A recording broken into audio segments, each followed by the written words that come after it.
Evo, čujete li sada? Sad bi trebalo raditi, sad ćemo skoro krenuti. Hvala vam lijepo. Evo sad, ostala sam bila bez mreže, izgleda da je cijeli dio fakulteta se na trenutak isključio, pa nisam čula dio izlaganja kolegicu Blažević i završetak kak je bila rasprava. Evo, sve, u principu, sve se snima, pa će biti na YouTube. Jutro smo, nažalost, evo, čisto dok ne krenemo s radnim dijelom, imali smo silnih problema, u 7 ujutro je kompletno se raspao sustav nama interneta i onda smo na brzinu uspjeli složiti da stvar funkcionira, ali je to nužno znači u trenutku kad se sustav navratio, onda je pristup, svi kompjuteri su se prebacili ponovo na server, osim linije koja je išla sa YouTube-om, ali onda nismo mogli ići to je linije koja je išla na Zoom, i nismo mogli ići na YouTube. Sad idemo live na YouTube-u, a kažem, sve se snima i bit će u principu već ovo današnje će biti danas popodne će biti, to je navečer stavljeno na ono normalno. Odlično. Recite, tko moderira inače ulazi? Ulaze moderiraju, dakle, djelatnici instituta, konkretno naš administrator moderira ulaze, kako se zove, kažem, bilo je problema sa općenito sa našim serverima, pa je onda stvari jednostavno događalo se da mi smo imali stabilan link, ali ljudi koji su ulazili, ako bi se to veza krenula slučajno preko servera, onda je to bilo problema. Razumijem. Možda bi bilo zgodno da ne moraju oni dežurati ako neko ispadne, da se može automatski uključiti. Da, je, kako se zove, ali je problem u tome što sam primijetio i na zadnjem skupu da je dio kolega koji su se registrirali davo svoje passworde drugima i onda se drugi uključe unutra da više ne znaš šta, onda ljudi ne znaju isključiti mikrofon, pa onda neugodna situacija. Ne? Eto, samo to je jedini razlog. Dobro. Mislim, uvijek... Oni u principu puštaju, samo kažem, jutros je bilo, oni čim vidjeli stojimo sa strane, čim se neko uključi da ga se pusti, oni imaju popis ljudi koji su dakle, se registrirali i nije nikakav naravno problem. Sve, samo kažem, trenutno, jutros je bilo stvar da su istovremeno morali rješavati server i ovo tu, bili su na 2 mjesta. Ako ste primijetili, ja sam u jednom trenutku kao nestao, bio sam prijavljen, ali sam nestao i sam s njima to rješavao da probamo riješiti. Jer kažem, nepredviđeno u 7 ujutro je sve se razletilo, ali to je obično tako. Jedanput isto kad smo imali u 11. mjesecu skup sa kolegama iz Rusije, nakon pozdravnih govora nije se kod nas raspao sustav, nego Carnet jednostavno odrezao internet. Na jedan kao su ovi kolege iz Rusije, šta se dogodilo, sigurno sabotaža, nije sabotaža, nego hrvatske realne prilike, kao takve. Tako da, ali smo riješili u roku 15 minuta, prespojili smo. Ali kažem, nažalost, događa se nova situacija. Tako, eto. Hvala vam. Nema problema. Evo, ja ću se sad minutati da ne oduzimam Vedranu polako.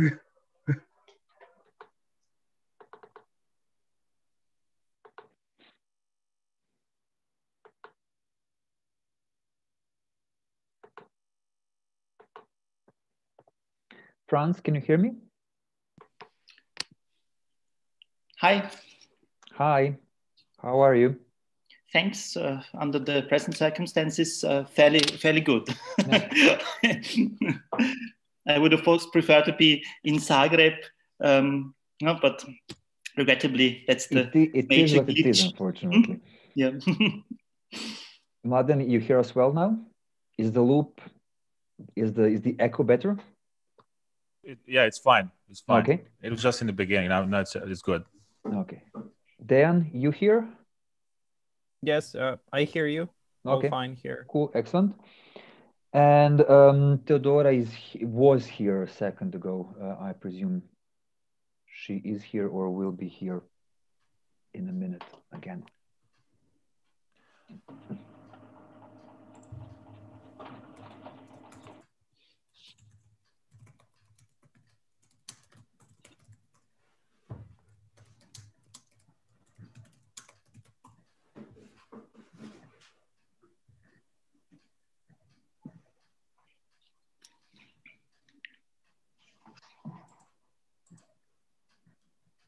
Well, since we're trying to keep to the schedule and it's 11:47 already, welcome back everyone.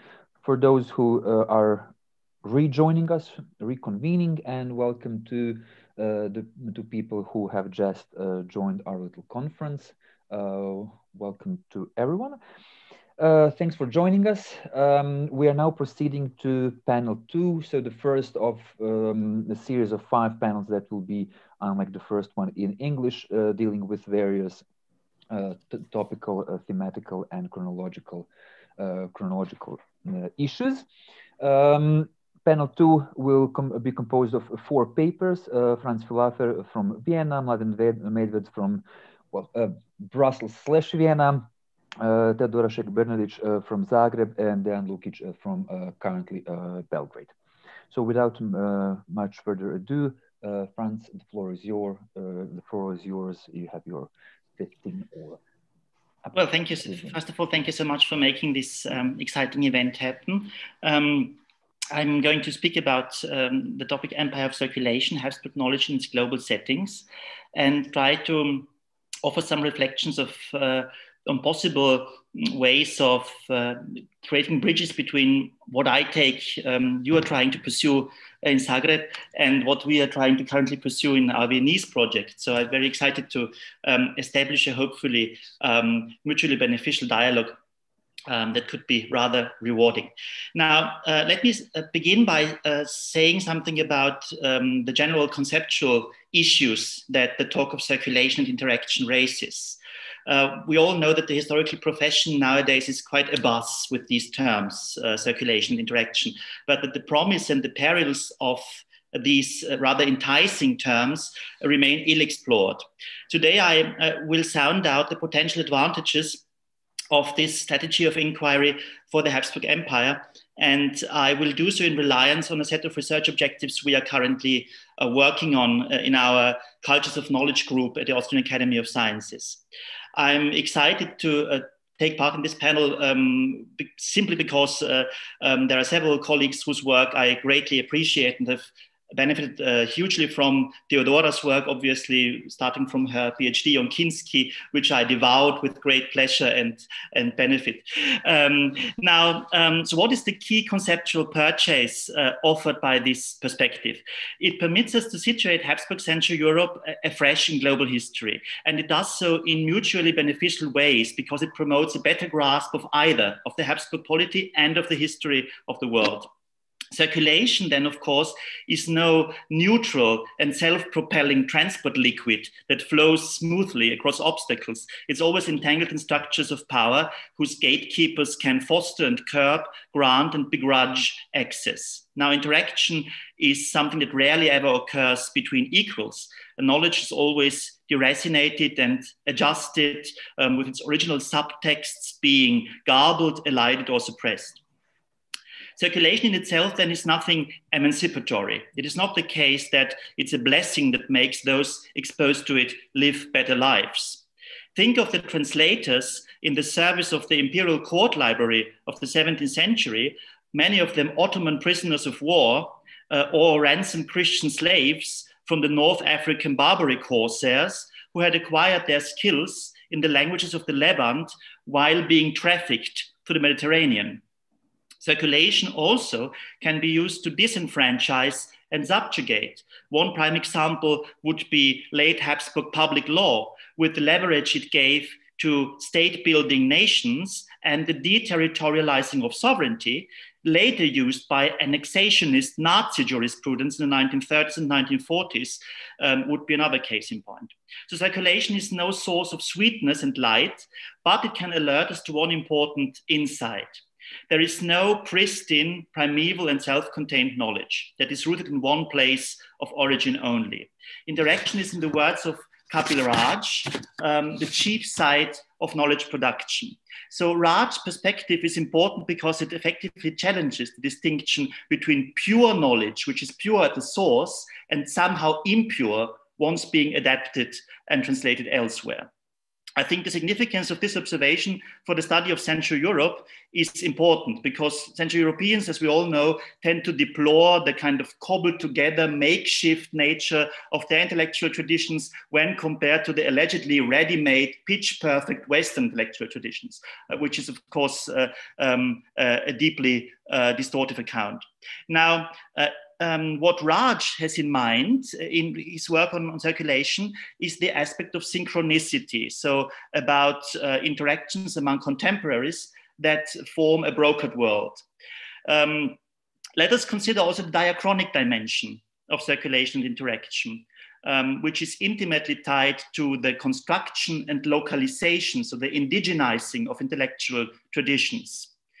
Here I want to refer to a concept recently proposed by Martin Mulso, an eminent historian of ideas whose work has focused mainly on the Republic of Letters and clandestine manuscripts. And Mulso speaks about referential cascades across time to stress the premediated nature of all concepts, and also the productive misconstructions and miscalculations about the pedigrees of the ideas historical actors employed, so the ideas they had themselves about the historical roots of their concepts. Now, Europeanness, which is a 20th century brainchild of common heritage producers that figures in both projects which co-host and curate this event, can be productively historicized by exposing its implicit governing premises if we bear the concepts of Raj and Mulso in mind. And Habsburg Central Europe, I think, is a good launching pad for this sort of enterprise.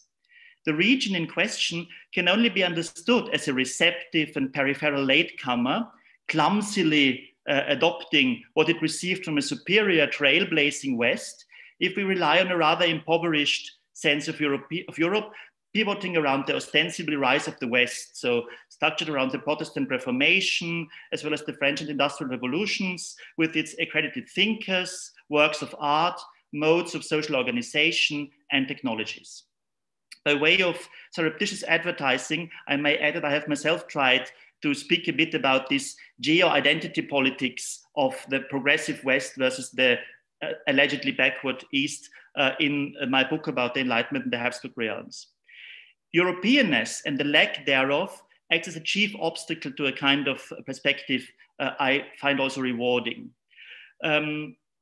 So tempting as it may be to justify the study of Habsburg's lands in terms of its long-winded Europeanizing, I think that it can serve as a springboard for a vastly more fascinating venture, namely the discovery of trajectories that cut across the grain of the rise of the West and allow us to reveal the myriad crosslinks that tied the empire to other continents and that subvert the ramparts of the fortress Europe.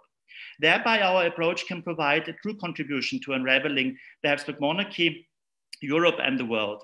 The empire does not merit attention as a self-sufficient specialism, I would propose, that deserves to figure on the map of learning for reasons of exhaustiveness or of historiographical distributive justice, but it can actually reveal something about the global configuration itself. If we want to think about the Habsburg Empire with its linguistic, religious, and legal diversity as a switchboard and not as a container space in the vein of Cold War-inflected area studies, this permits us to analyze the structure of the polity itself by revealing that brokers, go-betweens, and mediators jostled on all its levels. If we think of marriage patterns, of artisans' apprenticeship travels, of Jesuits teaching and missionary itineraries, or about the massive modern work migrations within the empire, and to thereby reveal previously hidden geographical dimensions and interregional historical processes that shape the empire and the different global settings at whose intersection the empire may be placed.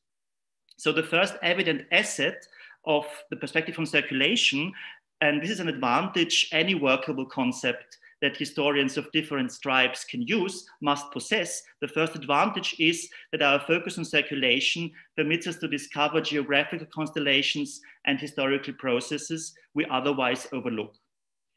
This brings us closer to a better appreciation of the empire because it permits us to dispel the baleful legacy of 19th century historicism, which artificially sliced the region into self-supporting national histories, each of whom possessed a clearly demarcated past of its own, whose main referential point again was Western Europe, either France or England, basically, and served as the prime legitimate context for its study. There are many such cross-links that await rediscovery and allow us to relocate the monarchy in its global settings. One interesting aspect, and I can just restrict myself to this one aspect today within the confines of this brief talk, would be a fresh reading of the Counter-Reformation in its full-fledged form. It made the Central European Habsburg lands partake in what Serge Grusinski, the French historian Serge Grusinski, dubbed the first modernity, closely tied to the Iberian universal monarchy with its ramified Jesuit educational system that connected the viceroyalty of Rio de la Plata to the colleges of the Carpathian Basin. The intercontinental Jesuit legal literature of the 17th century, with its reflections on peasants' bondage, the glebe adscriptus state of the peasants, allows for exciting comparisons with the multi-pronged Spanish monarchy, including an appropriation of Salamancan scholastics to castigate bondage in post-White Mountain Bohemia. Of course, the bondage again being caused by circulation, namely by the exodus of non-Catholic smallholders. While their rivals, Bohemian Jesuits' rivals on site, invoked the old Slavonic origins of serfdom, locating its roots in the putative primeval homeland of the Slavs on the shores of the Adriatic. So that's just one example, such what a histoire feuilletée of this sort could reveal. Let me now briefly wrap up the first point and create a bridge to the second point I want to advance. The first point is the first benefit of devoting more attention to circulation is the capacity to discover what has been silenced and supplanted by historiographical self-seclusion, chiefly since the 19th century. It permits us to turn the Habsburg Empire inside out, so to speak. But I believe that there is a second, even more important benefit to be reaped. It consists in an exciting methodological payoff, as our perspective can also enable us to rethink some of the governing concepts of the humanities. If circulation is such a basic feature of knowledge production, why was it then glossed over by historiography for such a long time? If we survey the history of the humanities in the last 2.5 centuries, we can identify a sustained strategy of disentanglement that made science and scholarly culture the exclusive possession of the West, which then transferred them to emulative populations beyond the North Atlantic. This disentanglement had vast consequences, not only for the recognizability of large parts of human history, which it rendered illegible, but for the methods of the humanities as such. Upon closer inspection, a strange continuity links imperialist and post-imperial paradigms. The agendas of both imperialist and post-imperial self-authentication depart from neatly confined autarkic cultures and encourage the study of their mutual perceptions, so of representations, which is of course a big buzzword in the humanities. We question the status of representations of the exotic other by exposing how these imageries are the result of previous encounters, so that they are also co-produced. Culturally encoded differences no longer appear as irremovable barriers, but can be read as products of prior interactive processes they occlude. Central Europe amplifies this point. Its toolkit was conditioned by the region's pluricultural situation, which required pragmatic first-hand encounters in a multilingual and multi-religious life world. Let me mention only 2 aspects that we are currently working on in our research group, and which entail an important recalibration or reparticularizing of assumptions about general tendencies of entire epochs, bringing Central European material to enhance our understanding of how these epochal features are constructed. A significant number of Habsburg scholars encountered as neighbors and co-citizens those whom their British, French, and German counterparts chose to idolize or orientalize, namely Greeks and Ottomans. This led to a specific interaction-based variety of the reception of ancient Greece and to a form of Orientalism that cannot be conflated with Western European and German models. By historicizing the cultural techniques of representation, we can unearth the histories of interaction that conditioned them. The final methodological point I want to raise is the crucial role of imperial diversity and its cognitive management. So the capacity to mold the coexisting and overlapping life worlds in Central Europe with their respective languages and practices. Imperial diversity can be read as a hotbed of conceptual and practical innovation, as well as one of the chief subjects these innovative efforts grappled with.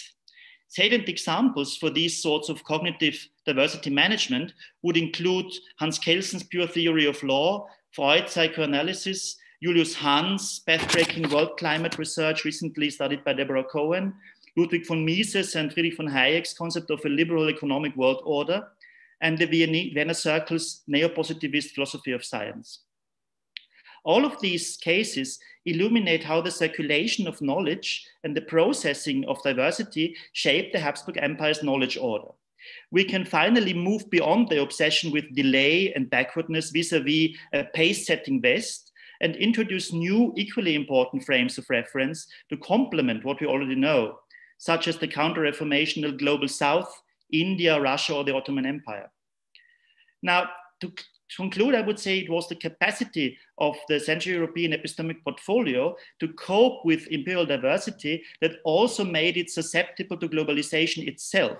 So it made it applicable to other comparable contexts and amenable to upscaling as a model of world order in the 20th century after the empire's demise. Thank you for your attention. Thank you for an excellently timed presentation, Franz. We move now to Mladen. In the very title of our conference, there's an implicit nod to a concept that I believe Mladen will have something to say.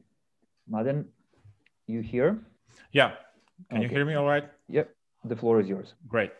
I would like to share a presentation. Maybe it will be easier to follow some of the points. Just a second.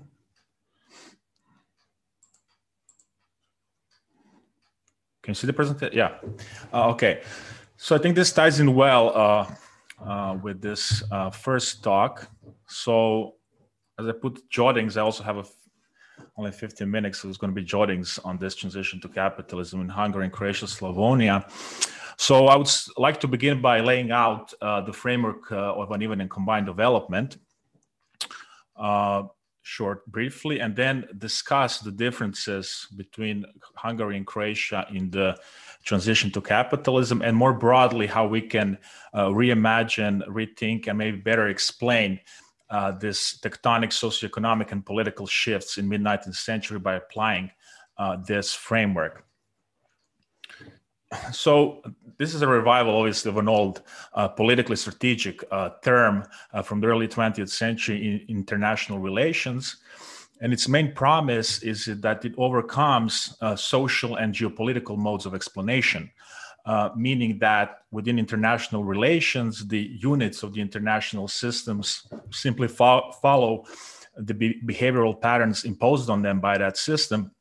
While in social and sociological explanation, the international is merely the expression of social relations. So in this area, we try to, the uneven and combined development tries to develop a more dialectical approach to rethinking the interaction between the system and its units, very much relevant for, as I said, for the previous discussion.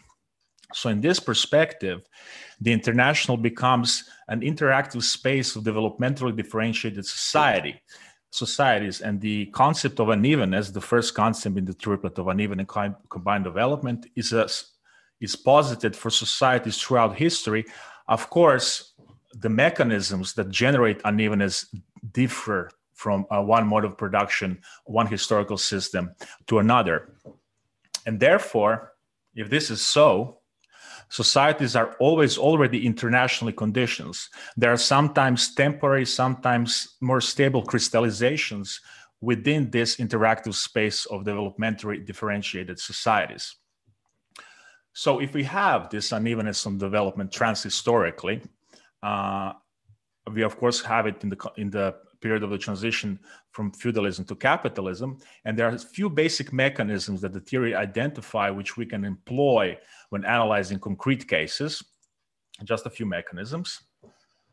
The key one, important very for Trotsky's analysis of Russia, was the whip of external necessity, meaning the geopolitical pressures that less developed societies are exposed in relation to more developed societies. And this is also the geosocial pressures in terms of the very organization of societies within the system. Now, given that the societies are on different levels of development within that system, they can import technological, organizational, and ideological innovations from more developed societies.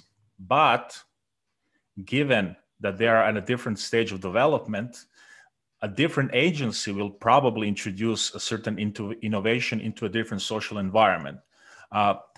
Let's just imagine if, let's say, bourgeoisie introduced a certain innovation in 18th century England, that same innovation cannot be introduced in the same manner in 18th century Hungary. But these societies interact and the innovation may be imported. In this sense, societies can activate under certain conditions the advantages of backwardness, meaning they may simply import all of these innovations within their own social environment and thus have this form of compressed development, the so-called skipping of stages in development. Conversely, there can be logically disadvantages of priority for societies who are at a higher level of development, in the sense that they cannot easily adapt to new innovations given that they have a lesser incentive to do so. But crucially, when these innovations are introduced into a different social environment, into different political organizations, it follows that they will likely generate contradictions of social amalgamation, because the entire society cannot be emulated in its entirety, obviously. So hybrid social formations, often unstable social formations, will emerge within this interactive space. And their instability, generated by a combination, will of course then feed back into the international environment from which they borrowed all of these innovations, right? So if we apply this framework to the case of Austria, I mean the Habsburg monarchy, but I will talk about the emergence of Austria-Hungary. I think it can answer a major puzzle, perhaps, and it can also explain a certain divergence between Hungary and Croatia.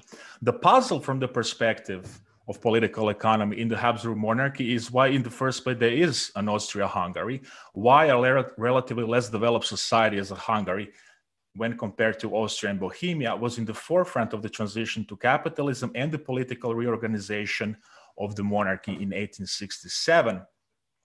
And this challenges a bit a certain strand, let's say, of world systems analysis inspired scholarship on Habsburg monarchy, for example, by Andrea Komloci and Clemens Kaps, because Hungary was not supposed to be in the forefront of this transition, nor form a relatively strong state structure within the Habsburg monarchy. So how could we explain that? I think there are several ways of doing that. The first one is clearly, obviously, to specify the social structure and then the geopolitical context. So what's the social structure? Of course, the specificity of the Hungarian social formation is the relatively high share of the gentry in the social formation, comparable only to Poland, where it was higher. And this gentry in this period, under discussion, early 19th century, was undergoing social decline, right? In early historiography, it was talked about like its Sekfu's 3 generations as that this was a stratum of entrepreneurial nobles, but it was actually undergoing social decline. Critically, it was relatively removed from the mode of production, meaning that it did not rely simply on having having a relationship towards the land and extracting the surplus there, but it also relied on county offices. So it was relatively removed from the mode of production and relied on this local taxes, right, to a great extent. meaning state jobs. Within that structure of political organization, the county was also very autonomous, which was very important for its later political mobilization. As one contemporary put it at the time, and referring back to the contradiction of social amalgamation, the county started to become an amalgamating furnace in adapting and modifying imports from the West, primarily in this period politico-ideological, right? But then, given its relative autonomy, it became a mobilizing vehicle, right, for the political organization of the gentry.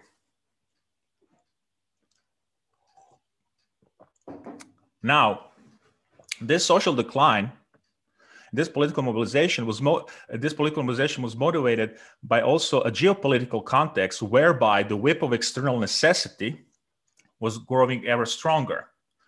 And this, in the Hungarian context, is clearly the Austrian and German industrialization. Just a superficial glance at Kossuth's texts shows the obsession with this process and the perception that if this development was to continue, if it was not arrested, Hungary would become a periphery in the capitalist world system, developmentally and politically. And this is the ideological message of Kossuth. That's why Listianism becomes important in Hungary in this context. It is less important to discuss the consistency of Listianism in the Hungarian context and so on and so forth. What is important to understand its a role as a tool of political mobilization within the Hungarian context, and also that it was modified to fit this context, primarily in the sense that the role of the state was much greater in Kossuth's interpretation of how Hungarian catch-up would occur than in the original List's argument. I mean, List himself said that that his version of protectionism is unapplicable to Hungary, but that is irrelevant, right? This was the dividing line. And the gentry, therefore, with this Listian ideological tool, with this important ideological tool, wanted to create a stronger state for catch-up efforts with Austria, while conservatives, mostly coming from the aristocracy, who were dependent on the Austrian market and who were more oriented to, obviously, to exports than the gentry, articulated a more liberal, in inverted commas, political economy at the time, where the imperial market played a big role. This, of course, then meant a very different politics in terms of the organization of the empire and the strengthening of Hungarian state structures, right? So in this context, we have, therefore, a class in decline, which is exposed to a growing geopolitical pressure, which then borrows mental tools, let's say, from the West and from Central Europe to interpret its social decline as a crisis of entire society and find a way out of its social predicament in the transition of capitalism, whereby this class will become a state class managing catch-up efforts with Austria, relying on a more dynamic socioeconomic base that could generate revenues over time and counter geopolitical pressure from Austria. And this explains also a major paradox that in 1848, the Hungarian gentry, a pre-capitalist class, a class with no relation to capitalist entrepreneurialism, was in the forefront of the revolution, almost a revolutionary vanguard of sorts. So this is the promise of UCD in this context and in the transition to capitalism. But it also poses another problem. I have now stated that the social structure of Hungary and the geopolitical pressures that Hungary was exposed to in the context of world time, of a capitalist world system whereby the gentry could borrow and modify ideologies from other more developed social formations, explains this endogenously driven transition to capitalism and eventually even the breakup of the Austrian Empire into this Austro-Hungarian political organization. But if you look at Croatia, you will say, well, Croatia also had a lot of gentry relative to the total population, right? why don't we notice a very similar react, and also was exposed presumably to a very similar geopolitical context, and it was in the same world time at the time. But in Croatia, there was no endogenous dreams to transition to capitalism. There is nothing comparable to the Hungarian liberals, right? There is no ideology of protectionism, plays no role, virtually no role. Sometimes you may hear somebody mentioning that somebody may have articulated something resembling, but it has no role at all. And although this is similar, the social structure is similar, there is also county autonomy and so on and so forth, Croatia was unable to initiate this transition simply because of the differences, first of all, in state formation. Hungary was much larger territorial container, then had a greater promise, greater chance of actually achieving this agenda. Croatia could not, right? And this then closed off all geopolitical possibilities that Hungary could have in this context. And I think this points us towards, on a more theoretical level, to the insufficiency of class-based national methodologies explanations that were really dominant in a lot of historiographies in the regions. You cannot simply start by specifying the class structure, specifying the contradictions within the social formations, and then expect a certain outcome. What has to be brought in is this internationally conditioned development that always kind of subverts expectations, linear expectations of development, right? How much time do I have? 1 minute tops. 1 minute. Okay, then we'll leave it there. Anyway, therefore, I will leave it there. But and starting from this structure, what I want to end with, we can then also maybe have a good starting point for explaining certain differences in the 50s and 60s as well, and a good basis for discussing the political economy of Austria-Hungary as well. Anyway, thank you for your attention. Thank you, Mladen, very much for your talk that touched in several ways direct consequences to our framework that we were thinking through and about while we were preparing this conference. We now move to Theodora's talk about the science of man in the Enlightenment Bohemia. Theodora, the floor is yours. Hello, everybody. I would like to also share my screen because I don't have a paper to read. I will talk about my points. Just a second.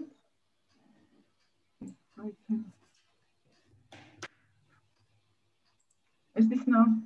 Can you see it? Yes. You can see. You can follow. Yeah.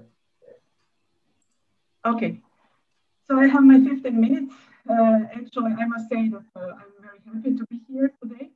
Although I'm talking from my apartment, I prefer to be, okay, not in Zagreb, where you have earthquakes, but in Vienna or Prague or Budapest, that would be very nice in some Central European surrounding. But okay, now here we are.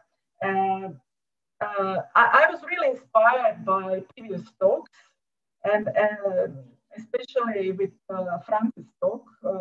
It's not about giving back the compliment, but it's really, I felt like that you, Frank, were pointing to something that has been bothering me for more than, now it will be more than 15 years since I was a PhD student in Budapest, and luckily my supervisor was Laszlo Konce, and I may say that I was coming from Croatia. I wanted to deal with the 18th century Enlightenment, which actually didn't exist in the national framework. Maybe in literature studies, literary studies, but in historical studies, it was not non-existent. And I must say that I really benefited from studying and my staying in Budapest and Vienna, because I could really figure out, I could sense what was the intellectual background of this region. And what Central European University is fantastic at is that it's sends its students to Western Europe in order to broaden a methodological perspective and to get into touch with the Western European scientists and scholars. And 20 years ago, I was really completely shocked with the fact that for Westerners, the Central European enlightenment in Bohemia, enlightenment in Hungary, is almost non-existent. So in the intellectual, in the sense of intellectual traditions, these case studies coming from so-called, okay, I wrote 2 articles on that, on the East European enlightenment, but here we are talking about the Central Europe. So it was completely relevant. So in congresses, at different meetings. So when I was in Germany, and I was in company with really celebrities, Aufklärung celebrities in Göttingen, like Rudolf Virchow, who told me that the enlightenment in Hungary, in Bohemia, was non-existent because of serfdom, because of counter-reformation culture. So it was irrelevant in the historiographical sense. It was irrelevant. And this is how I was actually, since in Croatia, we had this military border, and my husband was also interested in military history, and I wanted to find a figure that I will talk about today, some kind, a kind of intellectual, military intellectual, who was not only military, but was also a multifaceted person, so who is really a connection. So the one who circulates, who can connect Central Europe, who can connect Eastern and Western Europe, and this was this Franz Josef Kinsky, whose writings I found in the Kriegsarchiv in Vienna. And he's very interesting as really, I can say, a canonical figure who is really Habsburg, has a Habsburg identity, because he's Bohemian, he's aristocrat. So Kinsky is maybe, if we can relate to the nobility, to aristocracy, in Croatia, like Drašković family, in Dubrovnik, like Sokočević family. So these very, very old noble families who have their tradition, diachronic tradition, but who are also in synchronic way, they are omnipresent. He's at court, he's general, so he's Bohemian and he's Austrian general. And he's director of the Wiener Neustadt military academy, where the people, the young boys from all the Habsburg monarchy come and are educated to defend this empire.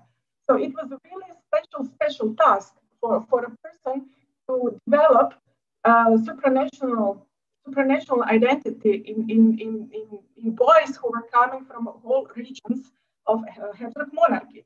And this is how I find the connection with Croatia, because from the military border, so now I'm doing more investigation, more research in this archive.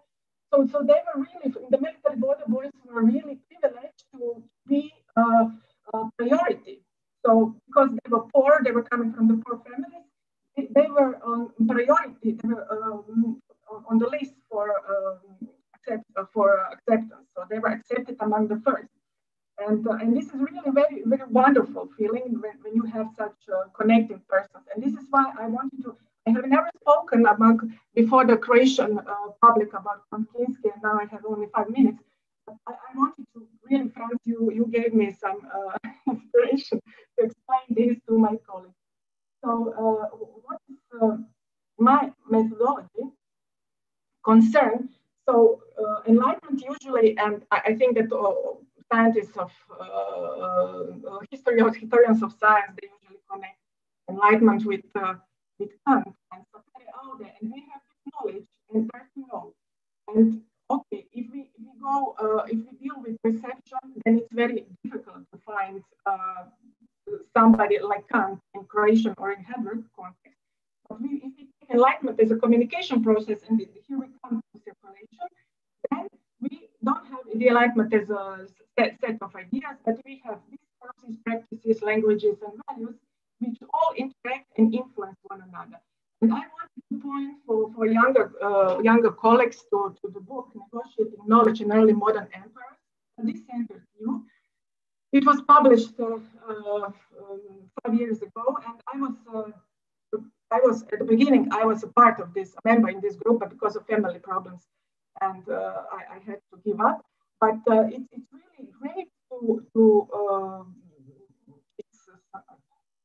it's really important to read at least introduction into this book, which talks about the new history of science. So we don't talk about model, central periphery model is completely dismissed. We don't talk about peripheries, we don't talk about diffusions, we talk about contact zones. And this is very, very important concept, because in contact zones, people are they're independent. So scientists, also sort of merchants, intellectuals, they interact, they negotiate with their knowledge, they reject one's knowledge. And when we have contact zones, then we find some urban enlightenments like Prague Enlightenment or Vienna Enlightenment. Even now, when we have contact on Zagreb Enlightenment or Budapest or Buda or Pest Enlightenment, then we have these urban centers with their infrastructure, and we don't need this comparison with the West. So this is the so-called decentered view, which I think is very, very important and very, very appropriate for the methodology in any state or country in Central Europe. So I will just few minutes, so I have left. So in my dissertation, because Kinsky was coming from Prague, I studied Prague as a contact zone, and then I discovered different contexts, of course, university, different societies, Freemasonry, and even what is really important, both for Central Europe and for Croatian lands, especially the military frontier, is this war. So the time of war is the time of really intensive circulation of knowledge, because there is no censorship. People are free to go and to communicate. I wrote recently a paper on captives in the Croatian captives in the 7 Years' War, who were Prussian captives, and in their prison. So they were especially officers. They were communicating. So they were studying languages. They were writing books, and so this of knowledge was really very intensive during the war. And of course, this Kinsky, he was a member of one of such groups, and he was a member of the Ignaz von Born group, who is a luminary, Central European luminary, great organizer of science. And of course, this is a natural history with the emphasis on natural history, so natural history of the world, botany, mineralogy. It's important, really, this, if we put man, so man, a human being, in this natural history framework, then we have anthropology, the natural history of man. And of course, we have Francis Bacon, who is maybe the main model in this empiricist approach. Okay, I'm sorry, I wanted to talk more about sorry to interrupt. You actually have 3 more minutes at least, so yes, you do have some time. But I think that this introduction, so this methodological introduction is more important in this. Okay, Kinsky was also a geologist, so we will hear Dan Lukic after this paper. So he was in his free time, he had his duties. He was on duty, but he was really prolific, very prolific in his observations about nature in Bohemia. And now I found another connection. He was during the war campaign in 1788. He wrote to his wife wonderful descriptions of the military border of the Karlovac Generosity, with wonderful description not only of these natural wonders, but also about people, which is important for anthropological good. And what is really very interesting, so Kinsky and Born, and we have another connection in Count Toma Basseli, who was son-in-law of Ignaz von Born. So they are all mineralogists. So they are natural historians who were actually looking at nature, so at Earth, as the age of Earth was judged by volcanoes. So volcanoes were actually a proof that Earth is not, there's no water beneath Earth, but stones and rocks, and so they were looking for volcanoes everywhere in Dalmatia. And Blagesque became very, very famous around Central Europe because he found, but identified as volcano one hill in northwestern Bohemia, and this is this Komarni Hurta, and he became famous. So this knowledge about this volcano, old volcano, extinct volcano. So he wrote. Ignaz von Born was like interviewing him about this volcano, and these writings were spread in Italy, in Central Europe, in Germany, many in Switzerland. So he's also a member, kind of circulation of knowledge. And what was Kinsky really, really famous about it, he was, and this is actually my topic, that he was famous about for his Menschenkenntnis, or the knowledge of man.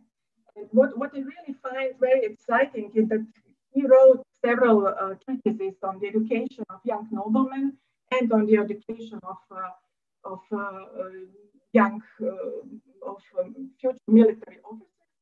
But in all his writings, he's talking about the knowledge of man, the self-knowledge, man who knows about his passions, who knows about his desires, and his main thesis is: if you don't know yourself, how will you develop? How will you persuade soldiers to fight for you? So psychological moment, the science of man. So it's not only outward that he's interested in cultures and people, anthropology of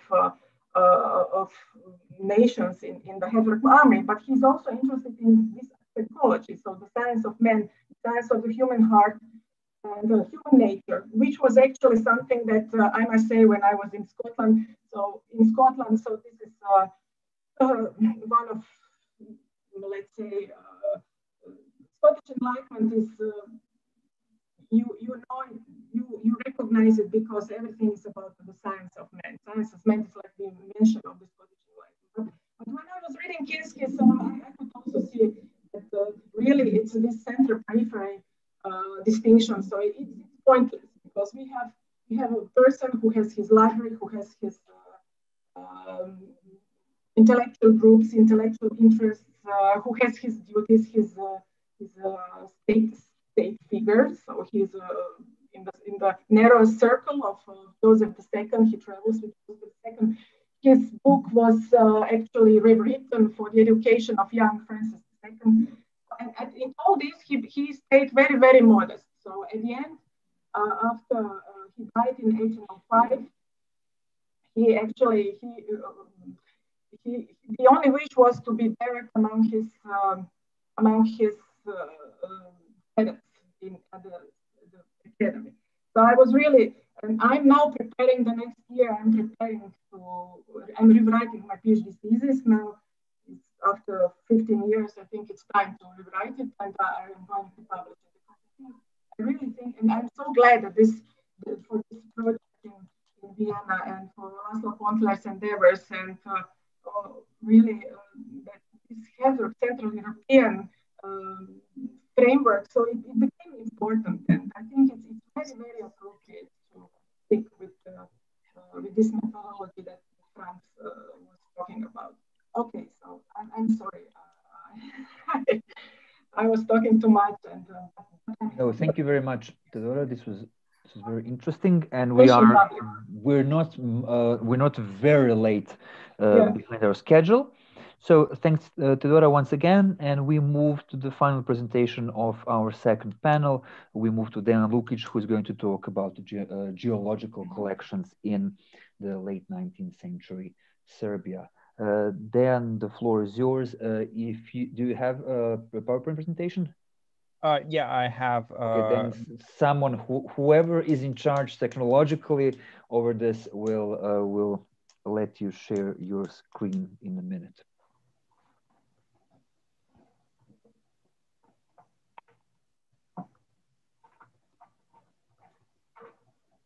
Okay, thank you very much. Thanks everyone for coming to this presentation. After the discussions about the circulation of knowledge, semi-peripheries and peripheries, and discussions about the contact zones, I'm hoping that I'm going to bring some more empirical how to say evidence to these kind of theoretical discussions. I've seen that Kapil is still very popular, and his influence has somehow shaped this panel to an extent. So I was seriously considering this notion of circulation of knowledge when I started my work, and one of the things that I discovered was that not all things were not as simple as one supposed to. So I'm just going to start my presentation with how in practice geological collection was or is established in one peripheral, semi-peripheral, whatever we called it, place. Generally, this was something that I've researched as part of a wider research of the 19th century geology in Serbia, and these are the kind of discoveries on how geological collections were formulated during the 19th century, and how essentially some of the scientific practices were established in Serbia, not transferred, trying to have it a more circulatory form. So instead of just a mere transfer, we're talking about some form of circulation in this particular case. So when we talk about Serbia, we're talking about an autonomous province of the Ottoman Empire that was not independent before 1878, and that was very strongly connected to the Austria-Hungary of the time, and very intensively adopted various kinds of intellectual practices from Western Europe, mostly through the Austrian-Hungarian connection. One of the reasons was a large population of Serbs that lived in Austria-Hungary that over the course of several decades in the 19th century migrated to Serbia and became a form of an intellectual and administrative governors of the country, and consequently influenced the transformation of the country based on the, how to say, knowledge and skills transferred and then emulated and modified in the Serbian context. So generally, I'm just going to try to run through the context. I believe that the audience is mostly familiar with it. So generally, formation of the state administration required education, and from the 1830s and the 1840s, the Serbian Autonomous Principality strive towards building some form of educational system, which struggled for a long while, but eventually start getting impetus and getting developed. And consequently, the intellectual activities of the first couple of decades of the Serbian principality was generally highly connected to the employment opportunities of intellectuals, that whoever finishes secondary schools was immediately hired in the state administration, and consequently most of the focus was built on building state administration. And consequently, so now I'm bringing up the question of rock collection, something that was considerably a Western practice. Why would anyone want to collect rocks in Serbia? What kind of specimens would they perceive they might need, or why would anyone decide to collect rocks in Serbia? So one of the things that the first one has to pay attention to is that during these several decades from 1830s until the 1900s, foreigners were regularly traversing through Serbia, doing various kinds of surveys and investigations, either for their own purposes or they were hired by the Serbian principality to do these kind of surveys. And most of these first experts who conducted the surveys and who, how to say, collected the first specimens were foreigners. And the first person who conducted the survey was Baron Sigismund Amadeus Wolfgang von Herder. His name should sound familiar because he is the son of the Herder. And he conducted the first survey in 1835. And I'm starting this just to mention because his survey was conducted based on the request of the Serbian Principality to discover possible mineralogical, potentially economically viable resources that could be exploited in the country. And what is interesting is that he wrote a very detailed report that was ignored for a full decade. For a full decade, nobody read it. It was sitting in the drawer in an office somewhere in Belgrade, and nobody was actually capable of reading and understanding what was written in it. In 1845, it was finally translated, but only the economic aspects, as economically viable resources identified by Herder were translated, while everything else that was scientifically, geologically significant was kind of ignored. He was not the only one. A large number of Austrian-Hungarian scholars passed through the country several times and brought these specimens to Vienna and Budapest. And consequently, the knowledge about Serbian earth sciences was accumulated and stored in Vienna and Budapest, and practically anyone wanting to conduct any research on Serbia had to rely on whatever was found and stored in Vienna and Budapest, and these were the principal places where this information was stored. So consequently, at the time between 1840s until the 1880s, practically there was not much interest in investigating scientifically Serbian territory. So consequently, whatever was important was interesting from economic aspects. They wanted to discover mines with ores, all kinds of metal exploitation, or potentially coal, mineral waters, and salt. So this was the only thing that actually in administrative documents comes up as shows up as an object of interest at the time. So, but it doesn't mean that that any of these collection practices didn't exist before that. What can be discovered through the notes is that there was in 1830s an officially maintained collection of rocks established in a military hospital that was maintained by military physicians, but there are not too many details about this collection.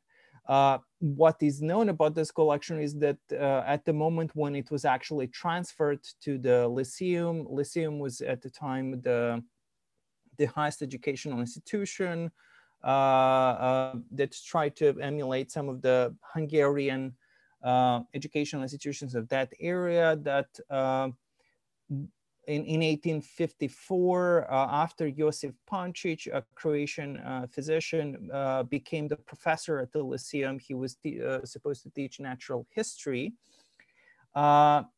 He was a botanist, and he was highly interested in investigating the botanical aspects of Serbia. But since he was hired as a natural history professor, he got in charge of the mineralogical and geological collection of that time, and he persuaded the Ministry of Education to transfer all the existing collections to the Lyceum, and Lyceum from 1854 became the center where all these specimens were gathered and stored.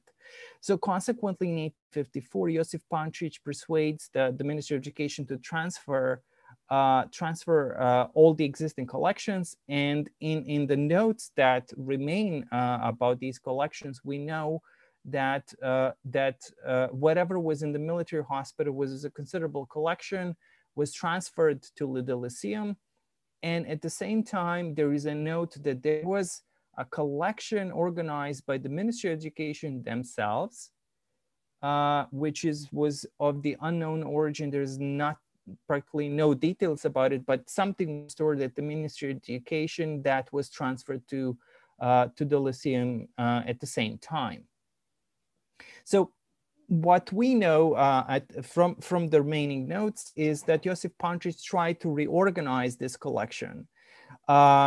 At the same time, what it remains also was that Pančić tried to contact the Department of Mining from the Ministry of Economy and tried to persuade them to transfer whatever collections they have to the Lyceum, and that everything should be transferred to him, and that he would be in a position to reorganize these things.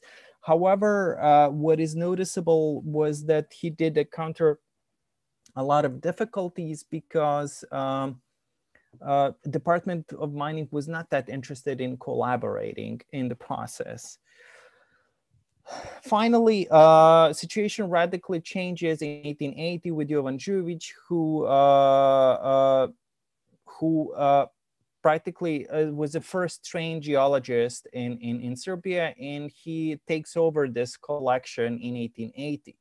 And the knowledge that we have about this collection is actually were actually from his notes he made when he took over the collection from Josip Pančić. What he noticed was that the collection was not systematically counted, so that inventories don't correspond to actual specimens. And he started to set up the new organization of the entire collection. And I'm guessing that I don't have that much time, so I'll try to be as brief as possible.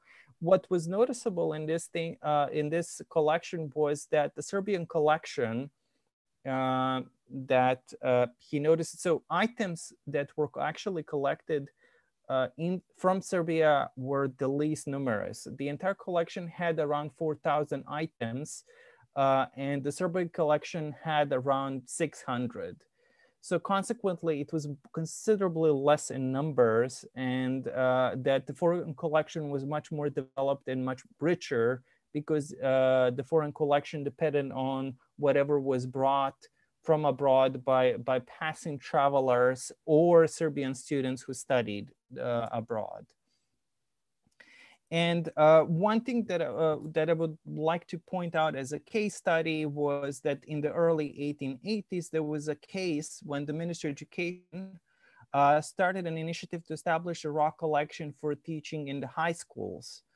And they initially addressed the Department of Mining to provide the samples for teaching in schools, but the Department of Mining was refusing to cooperate. They ignored the requests for full 2 years, and then redirected the Ministry of Education to the Grand School Lyceum, in the meantime transformed into the Grand School, and they redirected the request to the Grand School and Đurović, who was the person who was supposed to comply with the request. Đurović accepted the order and the request to high schools to start sending the specimens. However, the problem he faced with was again the same thing that was repeating since the 1840s, that very small number of teachers applied. Most of them were not providing information about the location, so methodologically they didn't complied with the standards. The majority of specimens were useless because the teachers did not know what to identify properly. And most of them, so they didn't reply. And when he pressured the Ministry of Education to actually pressure schools to respond, to actually do something about it, because this was their own request, the Ministry of Education forgot about it eventually, and the whole project entirely failed. However, why am I bringing this? Was the consequence was that the number of boxes did arrive, and the shipment of the boxes was sent either by the railway or the local authorities, which in practice that meant police, who transported the boxes to Belgrade, and this entire process of shipping these kind of specimens is significant because while the project in the 1880s failed, in the 1890s, if we look through, for example, look to Žujević's notes and the cooperation that he had, these schools, the very same teachers, professors who collaborated in this initial project were the most prolific collaborators and senders of specimens to him in the 1890s, for example. And one of the things that I would really like to stress was that the methods by which, for example, the shipments were transported either by the railways or through the local authorities actually helped Žujević establish a network of people who would collaborate with him and who would continue shipping specimens.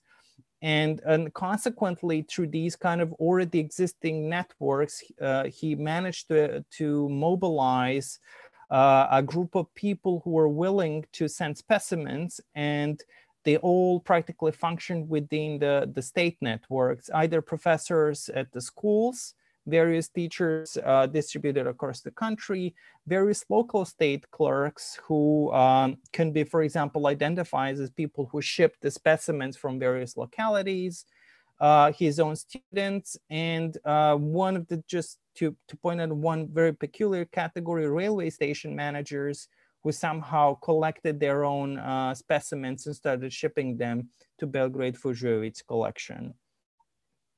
How much time do I have? I'm afraid you're out of time. So if you have okay, one or two concluding sentences, that would be okay. But we have to. Yeah. Okay. So, like, finally, what I would like to just stress is that this could be used as an example of how in this kind of process of transformation of the intellectual elites, how existing political and social networks could be were exploited in the process of establishment of various scientific practices. I guess it should end here. Thank you very much, Dejan, for a very interesting talk. And we have now concluded the presentational part of our panel 2. Should anyone have any questions, comments, the floor is open. We have at least 25 minutes. We have 20 to 25 minutes allotted for Q&A. Franz? Yeah, thank you so much, all of you. It was very, very edifying and enlightening. I have probably two remarks. I would press you a bit more to speak a bit about what the concept of semi-periphery, what work it does in your elaboration of economic and or intellectual transitions, because it's somehow emblazoned now on the flagpole of the conference. So I was wondering about you could say a bit more about that.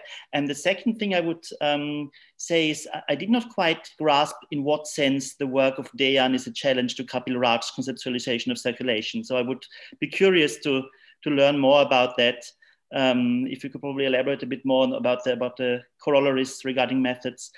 And one last thing I would say, I found it extremely enlightening what you said, Mladen, about your slightly less theological approach to these developmental problems. I was reminded of the thing when you mentioned the Hungarian magnates like Deshevy, for instance, taking the part of free trade at the behest of the imperial chancellery, like people like Kübeck. It's a very interesting constellation. And I think this Hungarian constellation also should be compared to the Bohemian aristocratic voices at this time, and to the extreme resistance of the Bohemian Gewerbeverein, the Jednota, to Kübeck's and Metternich's plans to join the German Zollverein at this period. So I think it would be very important to connect your exciting insights into the Hungarian constellation to these Cisleitanian trajectories at the time. So that's a very important project for the future. I enjoyed it very much. Thank you. So if I understood correctly, there are actually 3 questions, one for Dejan, one from Mladen, and one for the organizers of the conference. It's okay. Sure. Let's give the floor first to Dejan and Mladen, and then we'll address the first question last. Mladen, Dejan, whoever wants to go first. I can answer the first question. Yeah, thanks for a comment. Well, I think the issue with the concept of semi-periphery, there is, I think it can be employed in this concept, but there are issues with it, and because it comes from this world systems analysis framework, where it's Wallerstein's invention in a sense to have the concept of semi-periphery, and I think it can be employed in this context, but I have there's a tension there because I'm also challenging this framework a bit in this context, and it can be employed in the sense that for him, semi-peripheral states were states that were engaging in these catch-up efforts and had the highest chance of eventually potentially converging with core, more developed countries, and of course the critical role in that process had the state intervention in the organization of the economy and projection of power in international relations. And these states tended to articulate a more protectionist political economy when they were undergoing that process. That can, of course, change over time. But I think in this context, I think in the monarchy, and even kind of combined development is interesting because it subverts even this world systems analysis expectations. It tries to say that the relationship between politics, socioeconomics is much more complicated. And I think in the monarchy is a great case for that. As I said, because of Hungary, but also Bohemia, which did not have the appropriate state structures as we would expect from a kind of world systems analysis. So I think this kind of concept should be maybe rethought or maybe more explicitly drawn out. What do we mean when we say the semi-periphery? In fact, then it would be clearer what is being said here. But of course, I think Wallerstein could repose, unfortunately, he's no longer with us since last year. He could say that Hungary itself may be an example then of semi-peripheral development, meaning that perhaps it could be employed there.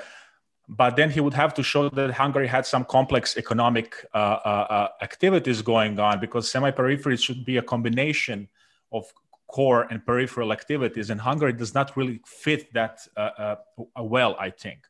And just throwing on, I think these comparative cases would be really useful in general, doing more of these things. It's remarkable how little of that is being done, sort of methodological nationalism in a very integrated political economic space, a bit kind of situation.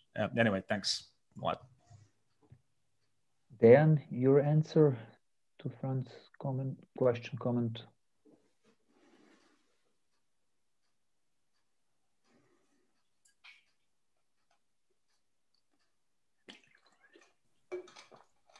Yeah, thank you for the question. When I said that it poses a challenge to Russia's narrative, generally I didn't mean it disproves it. I really liked Kapil and everything he wrote. What kind of like I saw that there would be a kind of like a problem with this entire fitting about the notion of circulation of knowledge instead of, for example, a simple old-fashioned transfer, is something that I didn't get the chance to mention, was that there is a notion of an agenda of the scholars and investigated who purposely, deliberately are aiming for transfers, and their own personal goals and interests are directed towards emulation of whatever Western practices work on.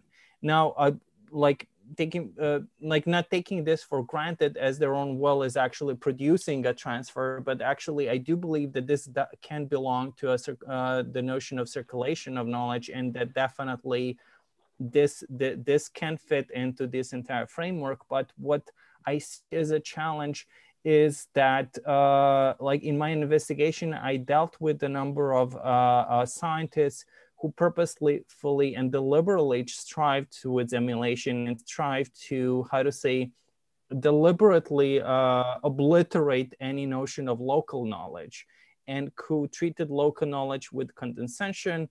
And whenever they strived in their own work, they really had a very strong emphasis on establishing a clear methodology of collecting rocks, where you go to the scene, you go to the landscape, you identify methodologically what the landscape consists of, collect the specimens, you bring them back to the center, you analyze them through your laboratory analysis, and consequently, they strive to fully follow the Western model.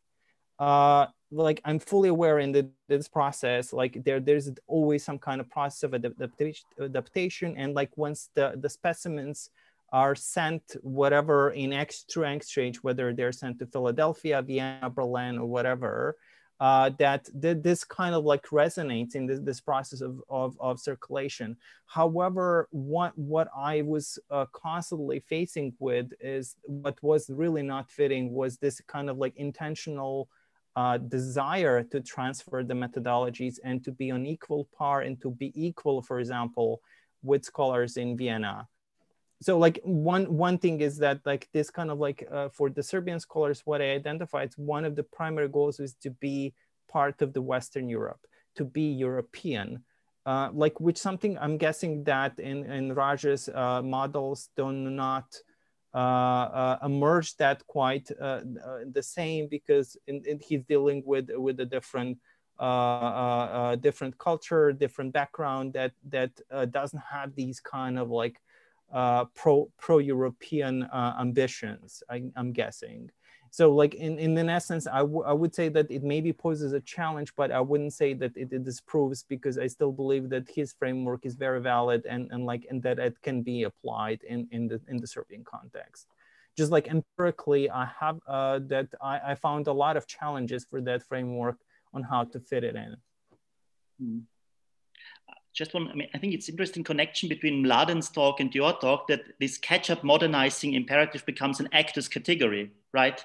Both for the Hungarian economic actors and for the rock collectors in Serbia. So that should be actually a way of appreciating it as an actors category, this catch-up impulse in the 19th century, which is also in itself very important and interesting as a topic to pursue. And maybe to answer the question on behalf of the organizers of the conference, part of the answer, so just to say, Franz was the only one who inquired about the Wallerstein in the nod to Wallerstein in the title of the conference, and the nod was there, the implicit nudge to go into that direction, but it was never meant as an ontological obligation, of course. Part of my answer goes parallel to what Mladen says. The other part, the larger part, from our perspective at least, as historians, intellectual historians of scientific knowledge and science, draws to the STEP program, Science and Technology in European Peripheries, articulated some 10, 15 years ago, which never really lived to its full potential, I think, but which addressed several very important issues pertaining how to deal with, let's say, national histories of science and knowledge, but not perpetuating nationalist narratives. So how to address the fact that you do have scientific complexes and the production of ideas somewhere, but it in certain periods is on the same level, let's say, has caught up with the center, wherever the center is, whereas 50 or 100 years later, it kind of disappears from an imagined map or intellectual map of Europe. And since we were dealing both of, especially our project at the Academy, partly also project at the Institute of History, we're dealing with slightly longer durée processes. So how do you put on the same chronological line and historical map the highly advanced contributions of, let's say, Croatian scientists during the Renaissance and early modern period, with relative lack, the absence of what we would call modern science in the 19th century? And what do we do with this chronological shifts? And we thought that combination of the two, of thinking in terms of semi-periphery and in drawing from lessons of STEP might be a way forward. Does anyone have any other questions? We still do have time. I'm sure you have questions for our presenters. Feel free, raise your hand virtually. There is an option down there, 3 actions, or turn on your camera and raise your hand so I can see it.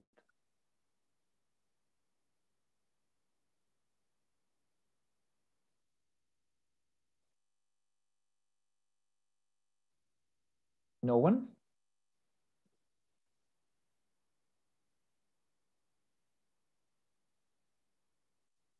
We're still waiting.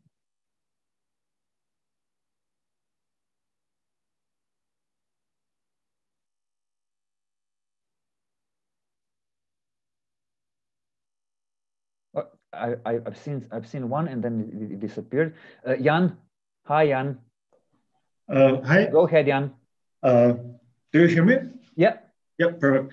I have actually a small question, and I mean, I see now that the conference will be revolving a lot around Kapil Raj and around STEP, and probably will be trying to challenge them in many different ways. We'll see. Or not. Yeah, I'm just assuming. I wanted actually to ask Franz if to which extent he sees the ideas that he explained and the approach he's proposing valid for the early modernity, and how, or is it like a kind of more or less a stable thing that methodological approach that would work as such from the beginning of the 19th century until the end of the Habsburg Empire, or do you see other factors that should be added then, let's say, later on methodologically? Well, obviously, it's a matter of, thank you so much, first of all, and glad to see you. It's of course a matter of a calibration of different infrastructures you have to take into account, of course, and of different international players which spawn very different roles that play out different scientific persona, so to speak, and structures of persona over the periods, of course. But I think that the general attempt to approach the history of the empire in this way of turning it inside out is a valid approach that can be followed from its inception to the 20th century. Of course, you would have to qualify the different conditions of production within this period that shift according to changing international entanglements and changing international pulls and pushes. That's clear. But what I wanted to do is primarily, and this is connected to the idea of pursuing this project also with the blog we want to set up in the next couple of months, to solicit contributions that are indebted to this fresh take on the history of the region.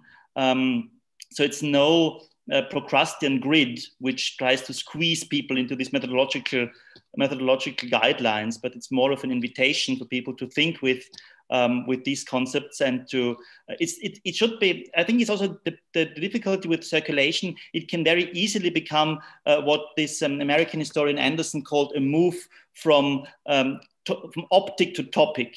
So once it gets an topic in itself, it gets reified. No? There's a certain foreclosure effect involved in these turns, as we all know. So it can be a productive way of looking at material and at revealing process we have hitherto overlooked, but it shouldn't become something pursued la pour la, so to speak. That's, I think, important to bear in mind.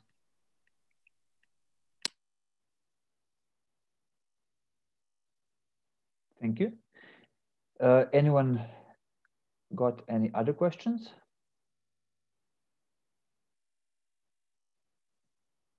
If not, we are approaching the time that we were supposed to take our break.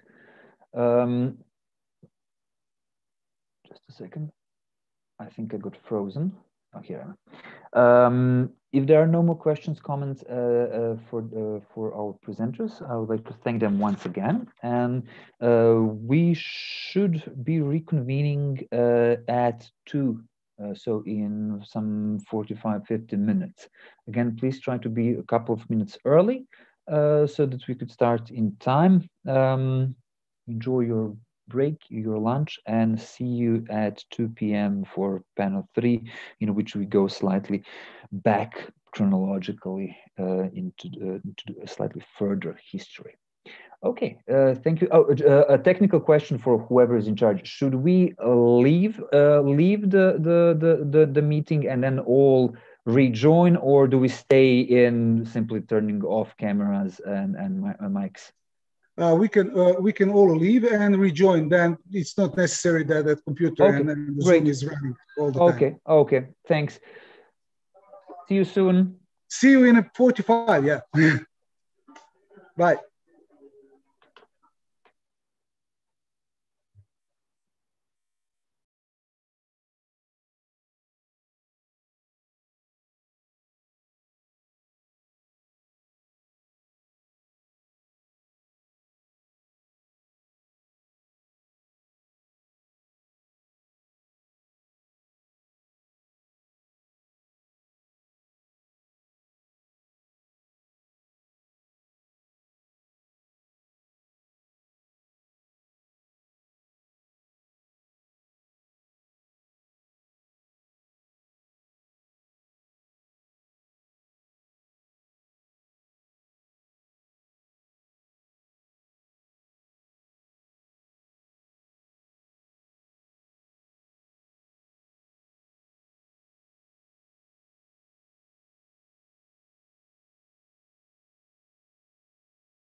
Hi.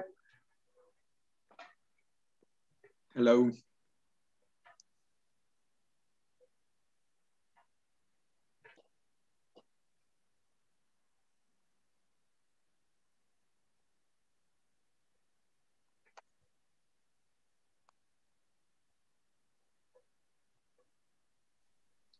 Boxing.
Well, it's 2 p.m. precisely now.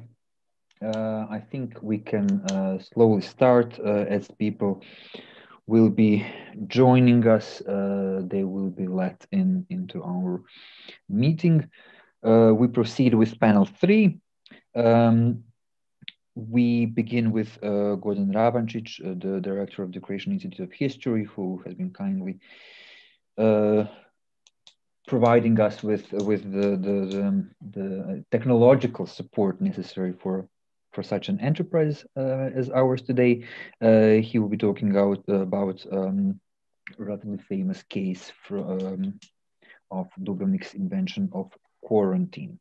Gordon, the floor is yours. Thank you, Adrian, very much. Thank you, organizers. Though I'm one of the organizers for inviting me, though, as Vedran said, this topic is rather famous, but I believe that still something can be said from the perspective of transparent circulation of knowledge. Since this report is done within one of the projects which is financed by Croatian Scientific Foundation, I have to, how to say, advertise it. So I have to share my screen to be seen that it is a part, that this report is a part of the project. So I will share just the titling screen. I'm sorry, I hope it will be, is it visible? Yeah, it is. So at the beginning, I have to stress that my report will largely rely on the research results of late Professor Mirko Dražen-Drmek and Zlata Blažina-Tomić, who in their studies thoroughly investigated the emergence of the quarantine and development of public health system and public health office in all Dubrovnik. In respect to the topic of this conference, and that is transfer and circulation of knowledge, one must additionally note that their research results largely depended not so much on their own archival research, but on the information extracted from the archival sources by some previous researchers like Risto Jeremić and Jorio Tadić. Moreover, information about later development of healthcare and anti-epidemic systems was collected from various relevant sources and literature. Today, the term and concept of quarantine is tightly connected with medicine, medical, and biomedical expertise. But it's rather peculiar fact that invention of the first quarantine has a little in common with the medical knowledge and medical expertise of the times when it was introduced, and that is late Middle Ages. Although in the literature dealing with the history of epidemic diseases, quite often still one can find information that quarantine originates from late medieval Venice, and this theory is still rather widely promoted by some Italian and some Anglo-Saxon researchers. The fact is that already in the late 70s of the 20th century, Mirko Dražen Grmek, Croatian physician and researcher of the history of the medicine, proved that the first efficient quarantine was introduced in the late medieval Dubrovnik. Namely, an ordinance of Dubrovnik's major council issued on July 27, 1377, clearly reveals that this was the first anti-pestilence ordinance in the Western Hemisphere that aimed to prevent spread of epidemic disease without excluding city and community from the trading and communication map of the contemporary world. Namely, the ordinance of Dubrovnik Major Council provided set of orders and measures that could protect the city and its population from potential spread of the epidemics. At the same time, this ordinance of Major Council marked the beginning of the public health office in Old Dubrovnik. By ordering isolation of healthy or seemingly healthy sailors and traders for 30 days, Dubrovnik officials showed a remarkable understanding of incubation period. Though, as far as can be grasped and seen from contemporary sources, they did not have any formal medical knowledge or expertise about the spread of infection. Namely, new arrivals might not have exhibited symptoms of disease, but according to the ordinance, they would be held in a quarantine long enough to determine if they were in fact disease-free or not.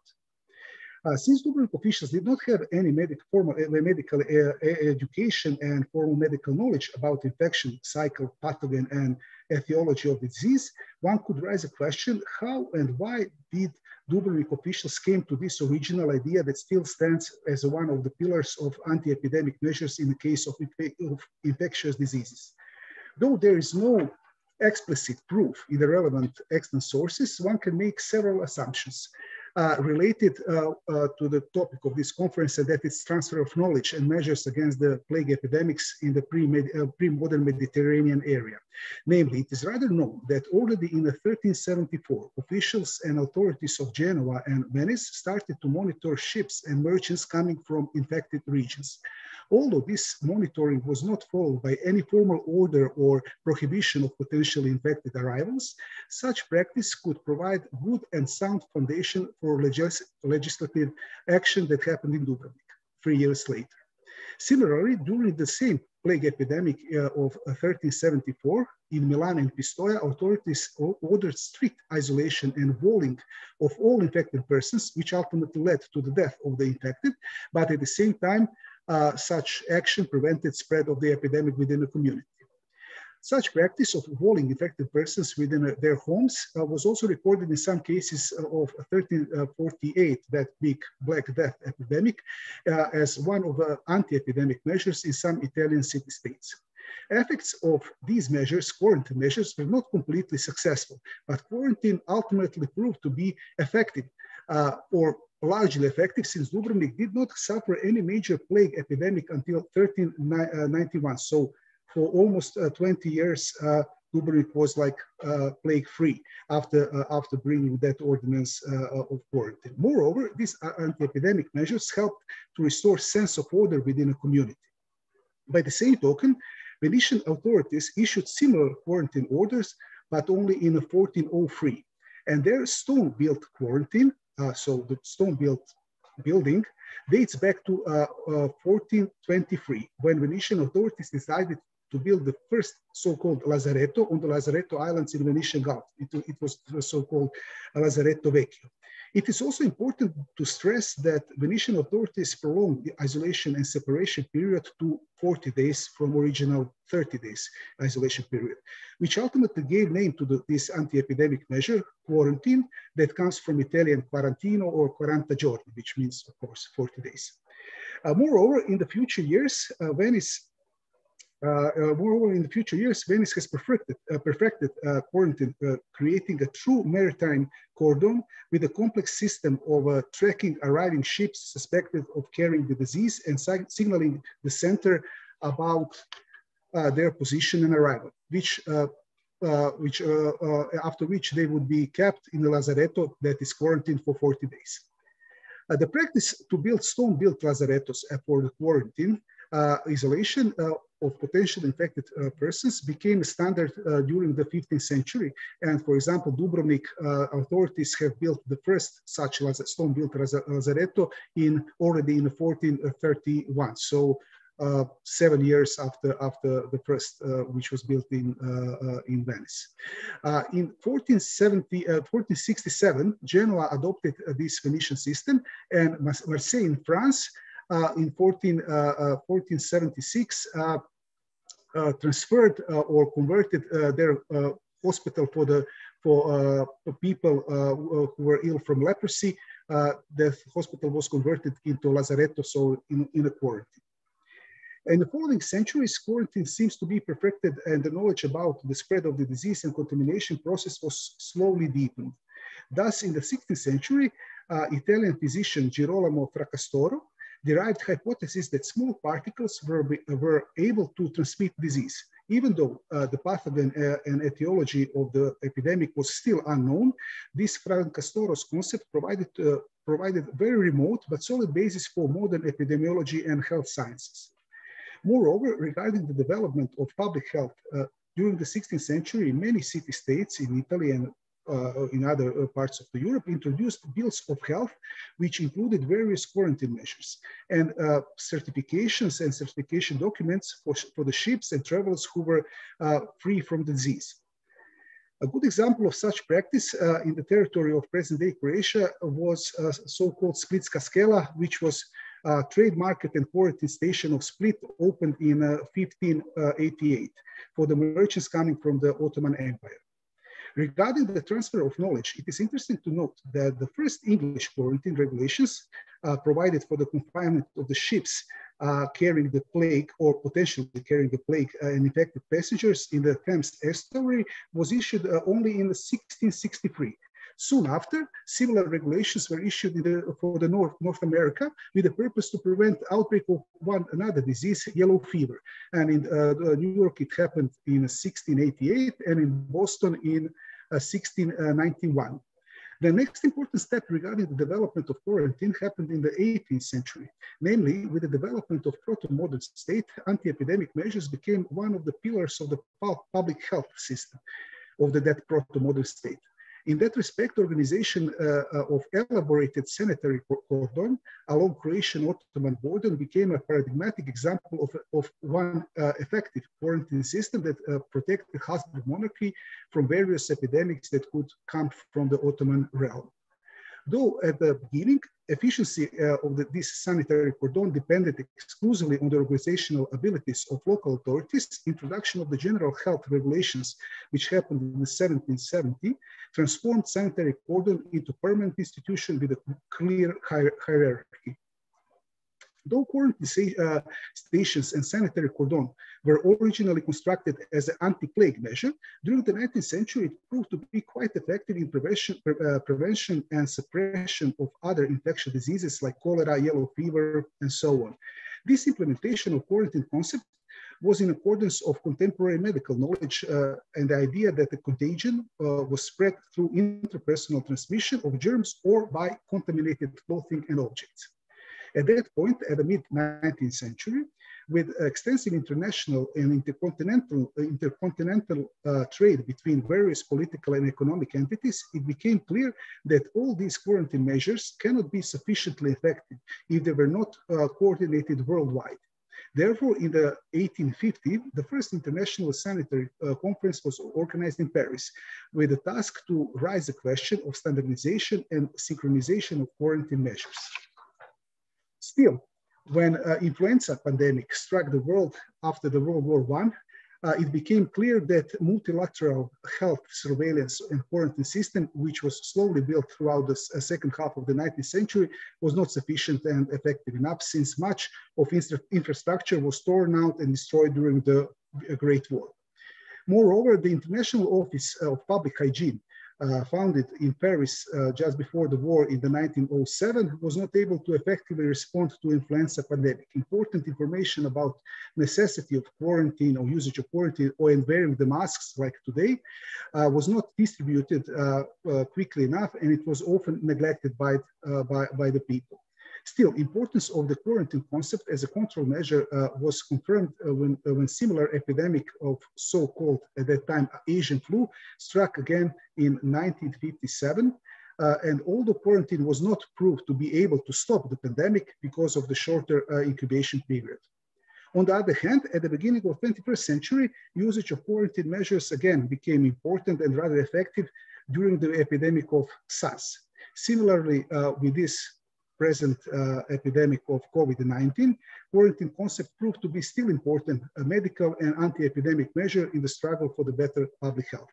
So to conclude, I hope that in this short report I have demonstrated on the example of the quarantine and history of the quarantines, the importance and value of transfer of knowledge. It is in this particular case, this huge step in the development of public health began in a small aristocratic pre-modern Republic of Dubrovnik, and its ending and verification, whether it's still important or not, is still to be determined. Seems to me that this story about the quarantine and its importance for the health of the entire globe truly resembles, which I already mentioned at the beginning of this day, so truly resembles Google Scholar slogan, stand on the shoulders of the giants. Thank you very much. Thank you very much, Gordon, for a very interesting talk. And I have to say that everyone seems to have become very time conscious as we learned to do conferences online. So I don't think anyone steps over their allotted 15 minutes by much. Thanks a lot for that. So we move to our next presenter, Ivan Majnarić from the Catholic University of Croatia from Zagreb, who is going to presenting the case of the Oršić family. Ivan, you are here. The floor is yours. Thank you, and hello to you all. And we are continuing with hardcore history. I also say I had the same problem as Gordon, so you can see that my solution is somewhat different. And also Gordon made a nice introduction to the medieval studies and also for my case study. I will mostly stay in the Middle Ages, but also in a way I hope to show the different layers of handling the knowledge of the past and transference of such knowledge over time. So let me start. In 1846, Ivan Kukuljević wrote a history of the noble family Oršić, one of the first works of modern Croatian historiography. Besides having a career in the state government and being actively involved in politics as ardent champion of the Illyrian movement and an advocate of the modern Croatian nation, even in his times, Kukuljević was considered a distinguished historian and writer. Although present-day historians dismiss many of Kukuljević's conclusions as historical narrative, due to his merits for the historical profession, he is celebrated as one of the fathers of Croatian historiography. Nevertheless, his history of the Oršići makes a nice starting point for my presentation. In the following, I will examine an episode from the history of the Oršići, that of their forefather. By doing so, I aim to show how the local use of the past, on the one hand, could become the focal point in the transformation of a political community, and on the other hand, how the confirmation of a shadowy past transformed that past into acceptable social knowledge, and over time even into scholarly knowledge. This line of inquiry, though indirectly, raises the question of understanding history and of its importance to both 19th century and present-day historians. Kukuljević presents a certain John, the forefather of Oršići as a famous defender of the besieged Constantinople in 1453. John did not just happen to be in Constantinople at the time. He was there because of Emperor Constantine XI, who was just like John, son of an Illyrian mother. Furthermore, the emperor was, quote, the last pillar of Eastern Christendom, and in the event of his downfall, the darkest nights were in sight, end of quote. John became one of the emperor's military commanders, and in one last charge against the Ottomans stood by his side. He miraculously survived the conflict and was among the few who bravely stayed at the emperor's deathbed while the Ottomans stormed the city. His fate was sealed, but his wife and his underage son Michael somehow managed to escape the great slaughter and found refuge by sailing to Rome. Once in Rome, none other than Pope Nicholas V gave his blessing to the grieving widow, and praising John's act of sacrifice sent her to the Holy Roman Emperor Friedrich III. The emperor took pity on the widow and endowed her with the Stauffenberg fortress, but after a while Michael, already a grown man, decided to take his mother back to Croatia, where he built the Oršić fortress, also known as Slavetić. Among other things, Kukuljević noted that John, I will call him the defender, was a son of Count John Nelipić, a famous late medieval Croatian nobleman, and that the son's nickname was Oršić. The conclusion was already rejected in the second half of the 19th century when a detailed analysis of the relevant sources showed that Count Nelipić had died without a male heir. However, John's Constantinople episode has never been under the close scrutiny of historians. Most 20th century professional historians saw the episode as Kukuljević's narration supplemented by fabricated facts and not worthy of any special attention. But is it possible to dismiss Kukuljević's account so easily? Was John just a product of his imagination and literary talent combined with the need to present the past in a consecutive manner, where meaningful and morally instructive stories bridge the gap between the documented facts? Does it suffice to conclude that the historians today know more than their predecessors in the 19th century? Sources from the 15th century tell a slightly different, more modest story about the origin of the Oršić.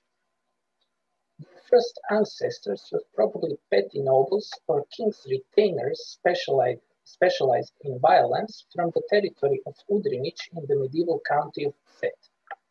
Their earliest member mentioned in the sources was certain Vlatko from the first half of the 15th century.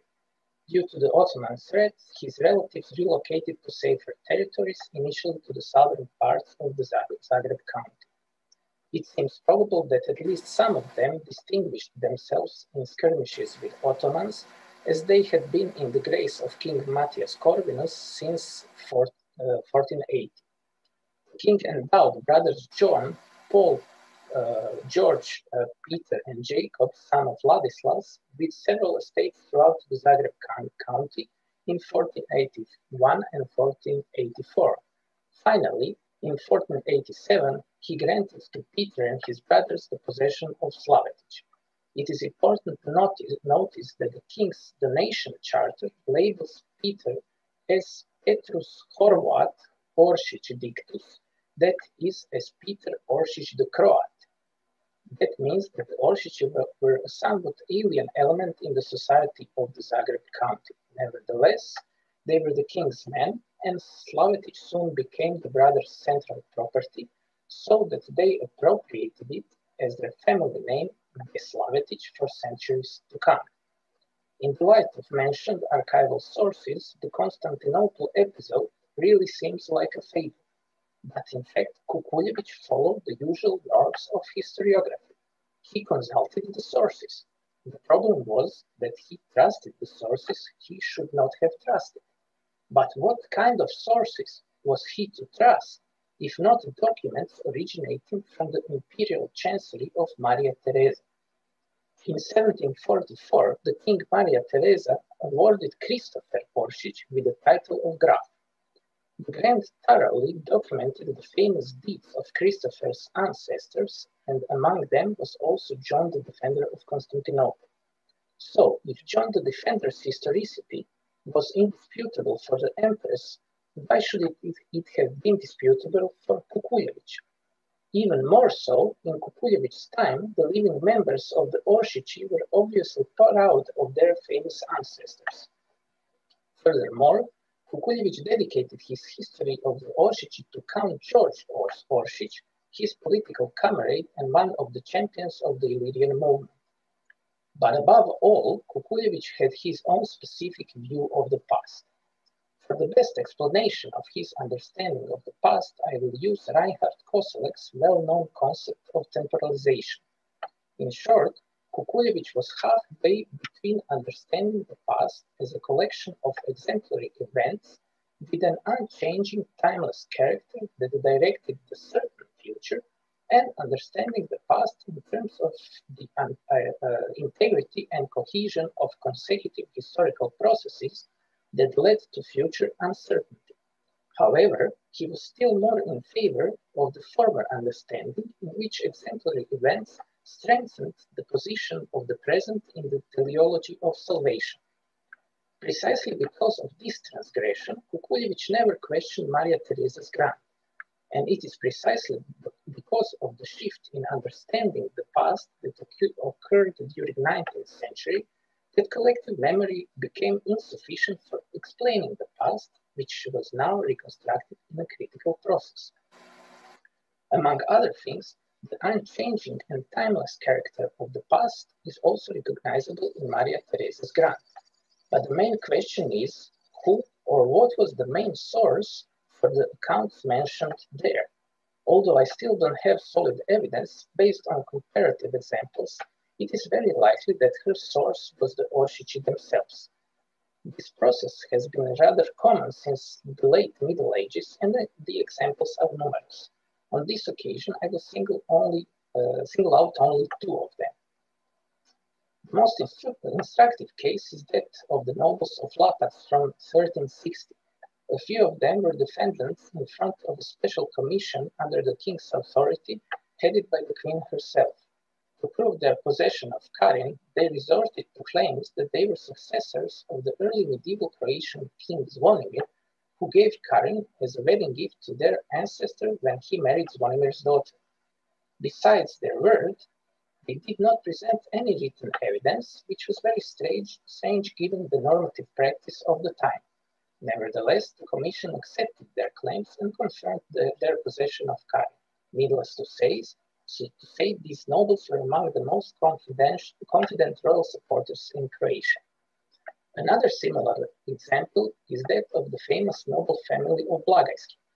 In 1486, two brothers from the family filed their claims before the Banov court against George Mikulicic of Buzin, a prominent Slavonian noble. In fact, in 1483, after the death of their third brother, King Matthias Corvinus has confiscated the family's fortress of Ostrožac and handed it over to George Mikulicic. The king had accused the brothers of disloyalty and invoked the royal right to freely dispose of the fortress based on the defunctus seminis.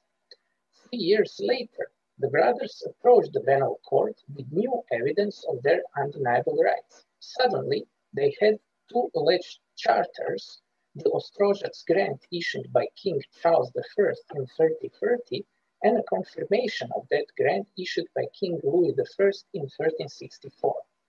In 1330, the grant was issued for the merits of the Blagesque during King Charles' campaigns against Bessarab, the disloyal ruler of Wallachia.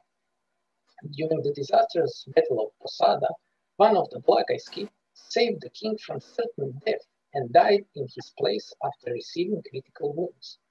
Based on that story, the Banov court eventually returned Ostrožac to the Blagesque. Finally, in 1503, the Banov court of John Corvinus convicted the Blagesque for forging various charters and confiscated all their possessions. Nevertheless, their famous historical deeds, conferred by some state authority, supported their false claim to affiliation with the Roman Orsini. well-known 15th century tactic of appropriating kinship with prominent Roman families eventually bore fruit. In 1571, Emperor Maximilian II confirmed the story of the Blagesque being Orsini by origin through his Hungarian chancery, and from then on they were known as the Blagesque Ursini. The mentioned examples clearly show that the families at some point mediated the story of their famous past deeds by themselves, probably by using some false documents, family histories, or simply by acquiring reputation in the local community.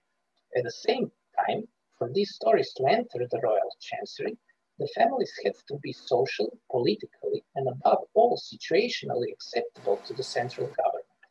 Thus, the appropriating of local knowledge by the ruler transformed that knowledge into a new form of interpersonal connection and turned the recipients of that transformed knowledge into anointed subjects worthy of special attention in the community. It was a common procedure that the rulers resorted to in certain social and situational constructions to take advantage of the rebranding of the normative and the political community. And that was exactly the case with the Orsici and the King Maria Theresa. The figure of John the Defender served as a way of promoting family greatness, probably at the time when the Orsici experienced a steep rise on the social ladder during the second half of the 17th century. And he served the purpose of filling in the family gallery of brave soldiers of heroica virtutis. Just as John defended Christendom, his example was followed by Christopher Orsic, who defended the most Catholic dynasty of Europe in the War of the Austrian Succession.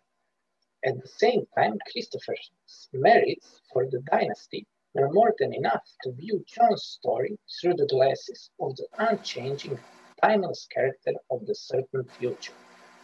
But where all that I have mentioned above leaves us historians? Was John a historical figure or not? The answer is not that simple. The collective memory and consequently the 19th century historiography considered John a real person, and this memory had its real effects at a certain time. Did Kukuljevic and the official of Maria Theresa's chancery make a mistake then? Are present-day historians right when they point out these mistakes? Recently, I watched the TV miniseries Theirs. For those of you who have missed it, its main themes are free will and determinism, and the plot follows a team of tech geniuses at the laboratory called Theirs.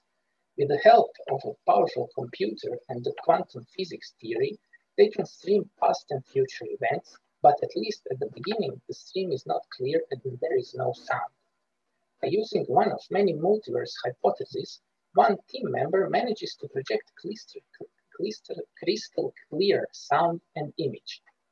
Although their problem seems to be solved, the solution infuriates the head of the team and he starts shouting, "It is not our history, it is from a history." The problem with John is the same. From a present-day perspective, John's historicity and known existence are equally real, and they do not interact with each other. But in given social and situational construct, there is always a possibility of a history becoming our history. Thanks for your attention. Thank you very much, Ivan. And again, thanks for adhering to the time. Thanks. We move on. We're spot on regarding the schedule. Our next presenter is Zrinko Novosel, one of the co-organizers of this conference. Zrinko, the floor is yours. Thank you, Vedran. I just want to share my screen. So you can, there it is. You can see it.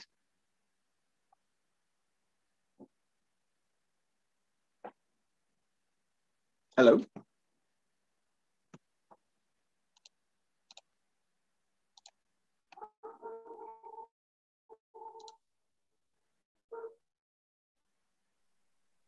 We see you well. I don't know what happened actually. Everything was all right up till this point with my internet. I hope nothing changes during the presentation at least. So my paper deals with legal knowledge and its modifications within the intellectual community of the Habsburg monarchy at the end of the 18th century. Primary concern here will be to detect assumptions in legal writings, or rather propedeutic literature written and shared within the academic community. Natural general public and the law of the nations, or in German it was known as Völkerrecht, or in more recent terms, or rather by the mid-19th century, it was known as international law. From early Enlightenment, these areas of legal knowledge were considered to be related and supplemented, so a unified field of study. Although the primary intellectual concern was still emphasized on natural law until the late 18th century. This field was the basis of all other disciplinary branches of legal science. In some cases, it was even a part of the curriculum in higher grades of gymnasiums as preparation for philosophical and legal studies at universities or academies. These Royal Academies of Sciences, as they were officially named, were established as a part of educational reforms by Maria Theresa, conducted in 1777. For the Hungarian part of the monarchy. It was repeated in 1806 with some ambitious plans, but they took no effect in Zagreb, at least. So a document, Ratio Educationis, among other practical things, prescribed the curriculum for all stages of education. The aforementioned academies largely depended on the Jesuit legacy, but were secularized and subject to central government in Vienna. One of those academies, one of those 5 academies in the Hungarian part of the monarchy, was in Zagreb, and it was the only higher educational institution in the Croatian lands. It was founded a year earlier than the first Ratio Educationis, so in 1776, where the first 2 professors of the chair for natural general public and law of the nations were Vinko Kalafatic and Pavel Markovic. So the formal authority in the field throughout the monarchy was Karl Anton von Martini. And his textbook was the only one prescribed by the Ratio Educationis. This work was published 18 times by the end of Markovic's engagement at the Academy in Zagreb, and it was published in Latin, German, and Hungarian languages, with publishers ranging from, of course, Vienna, Buda, to even Brussels or Coimbra. Its German title was Lehrbegriff des Naturstaats- und Völkerrechts. The rest of the learning material largely depended on individual decisions by the professors and their needs. So although the framework was set by Ratio Educationis, the professors still had the need to produce or introduce additional material. Apart from a couple of textbooks printed in Zagreb by the successors of Kalafatic and Markovic, the usual form of printed legal works were the materials for public examinations written by the professors and which resembled the content of their lectures. These were usually called tentamina, although other titles were used. Some were also named posiciones, looking up, of course, to Martini as well. We have only one remaining tentamen, which was written by Kalafatic, but many more by the succeeding professors at the chair in Zagreb, including those by Markovic.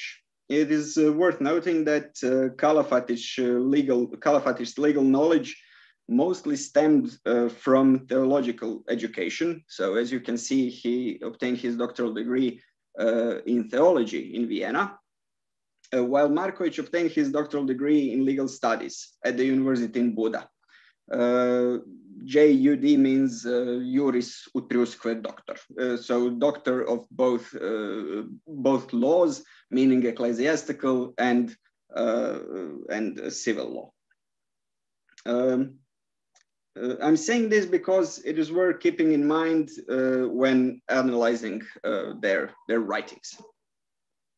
So firstly, there is a genre difference between these works, which will not be in the focus of this inquiry, and is obvious just from observing the difference in volume of these texts. While Martini's textbook is 200-page long and divided into 28 chapters, Tentamina are about 30 pages long on average. However, and this is why I argue that the genre difference could be put aside for this investigation, the authors of Tentamina tend to cover all the aspects of legal knowledge. So natural state of mankind, relation of morality to law, and so forth. So there, these topics are present both in Martini's textbooks, but also in Tentamina, although they are covered more superficially for the reasons of length of those texts.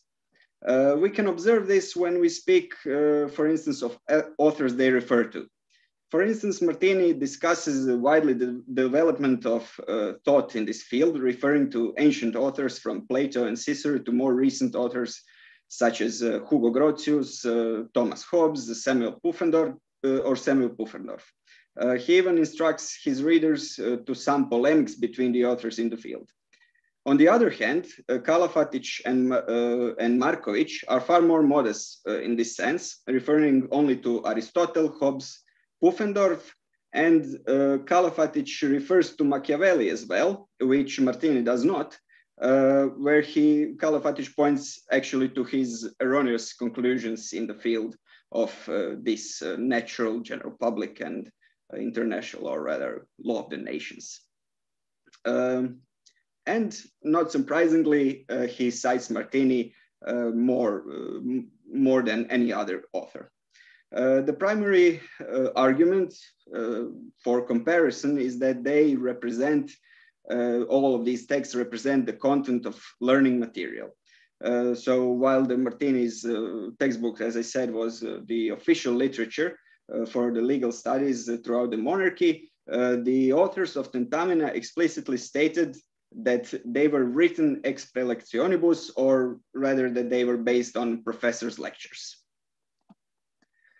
Now, the approach to comparison of these texts and tracing the knowledge circulation among these intellectuals that I propose is a combination of traditional critical reading of source material and a distinct reading approach, which I believe some of you may have encountered, or many of you. In practice, the latter implies that text analysis through digital tools, first, of course, by digitizing the material, then by applying various models of digital analysis in order to reveal hidden patterns within texts that are hardly visible, or in some cases, invisible to the ordinary reader. These models can provide us with very basic information on term frequency, all the way to more complex results, which mean contextualizations of sets of terms, which we can later represent in graphs, or even create networks of correlating words, which through visualization tools represent central topics in a single or even in a set of texts. So to put this in practice, the first comparison of these texts deals with the role of the divine, or rather the position of this topic, of this central topic in these works. It is important to note that this analysis is not derived solely from results of the digital analysis, since the most frequent words usually span throughout the text and offer little possibilities for interpretation on themselves, solely on themselves. For instance, analyzing the term natura or naturali or ius iura, which are the most common terms, the most frequent words in these texts, results in a graph with rather proportional distribution of terms throughout those writings. Therefore, a topic such as a role of the divine, which always correlates to the term itself, so the terms that you can see, the term Deus in its forms, as it was used in the texts, it becomes visible that its distribution within the writings. In this case, we can observe that all three of the authors discussed the topic predominantly in the earlier parts of their texts. So starting from the presumption that these materials follow a pattern of explanation of legal matter from basics to the formation of laws and state, we may conclude that the divine role was seen as integral to more rudimental forms of legal arrangements. However, what implications for this legal branch might this arrangement of the divine role theme might have had is not again in the focus. What I argue that these graphs point to shared method in writing the text, which implies an intense transfer or rather circulation of knowledge among the authors. To give further examples, these networks of terms in successive tentamina at the Royal Academy in Zagreb. So the first one by Kalafatić and the second one by Marković point to another possibility of comparison and tracing of the knowledge circulation. The blue terms are the most frequent and the lines connect them to other less frequent words. This visualization offers context for the most dominant terms. Here I would like to point to just one observation, and that is that with Kalafatić, the term use is connected to gentium.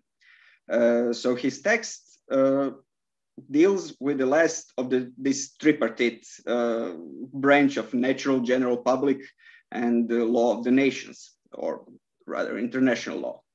With Marković, we do not have the same term connection. We do see that his use is connected to term defensionis or defense, pointing to the author's interest in the same topic and circulation of knowledge between the two colleagues. In this sense, it is significant to juxtapose these two authors as they share a similar interest in a field of legal study.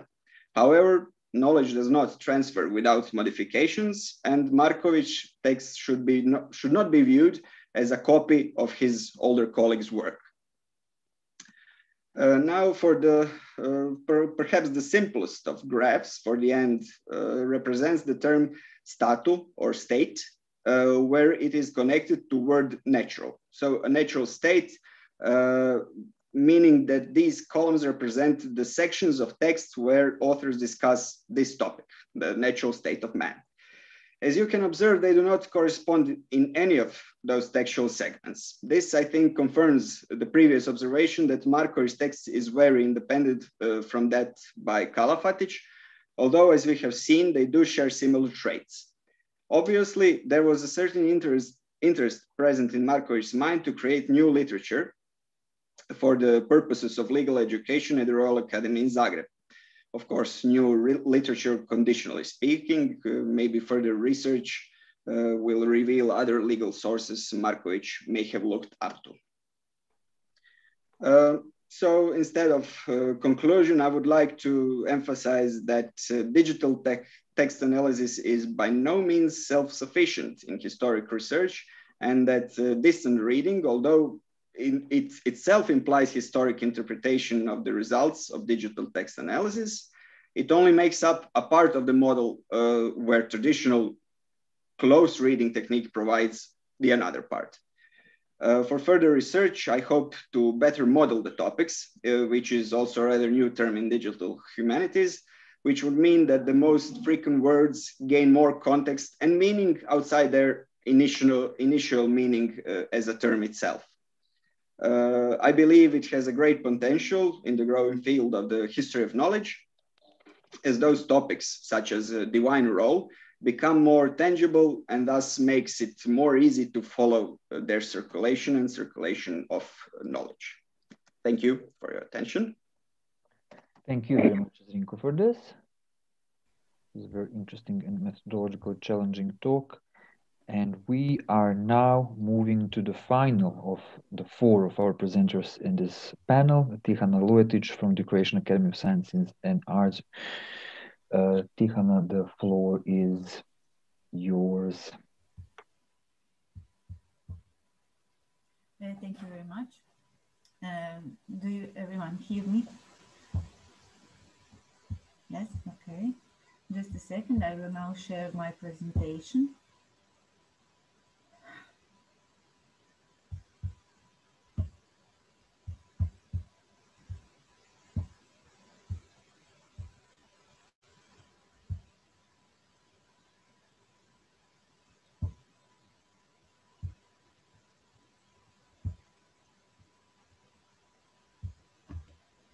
Okay, hello to everyone. Thank you for inviting me for this conference. This paper is focused on the regional background of the student body at the Faculty of Law in the period between the foundation of modern university in Zagreb and until the First World War. The examination was accomplished by using the quantitative method according to the data of the place of birth of students, which are noted in admission papers called Nacionali in Croatian State Archive. This is made by quantitative method.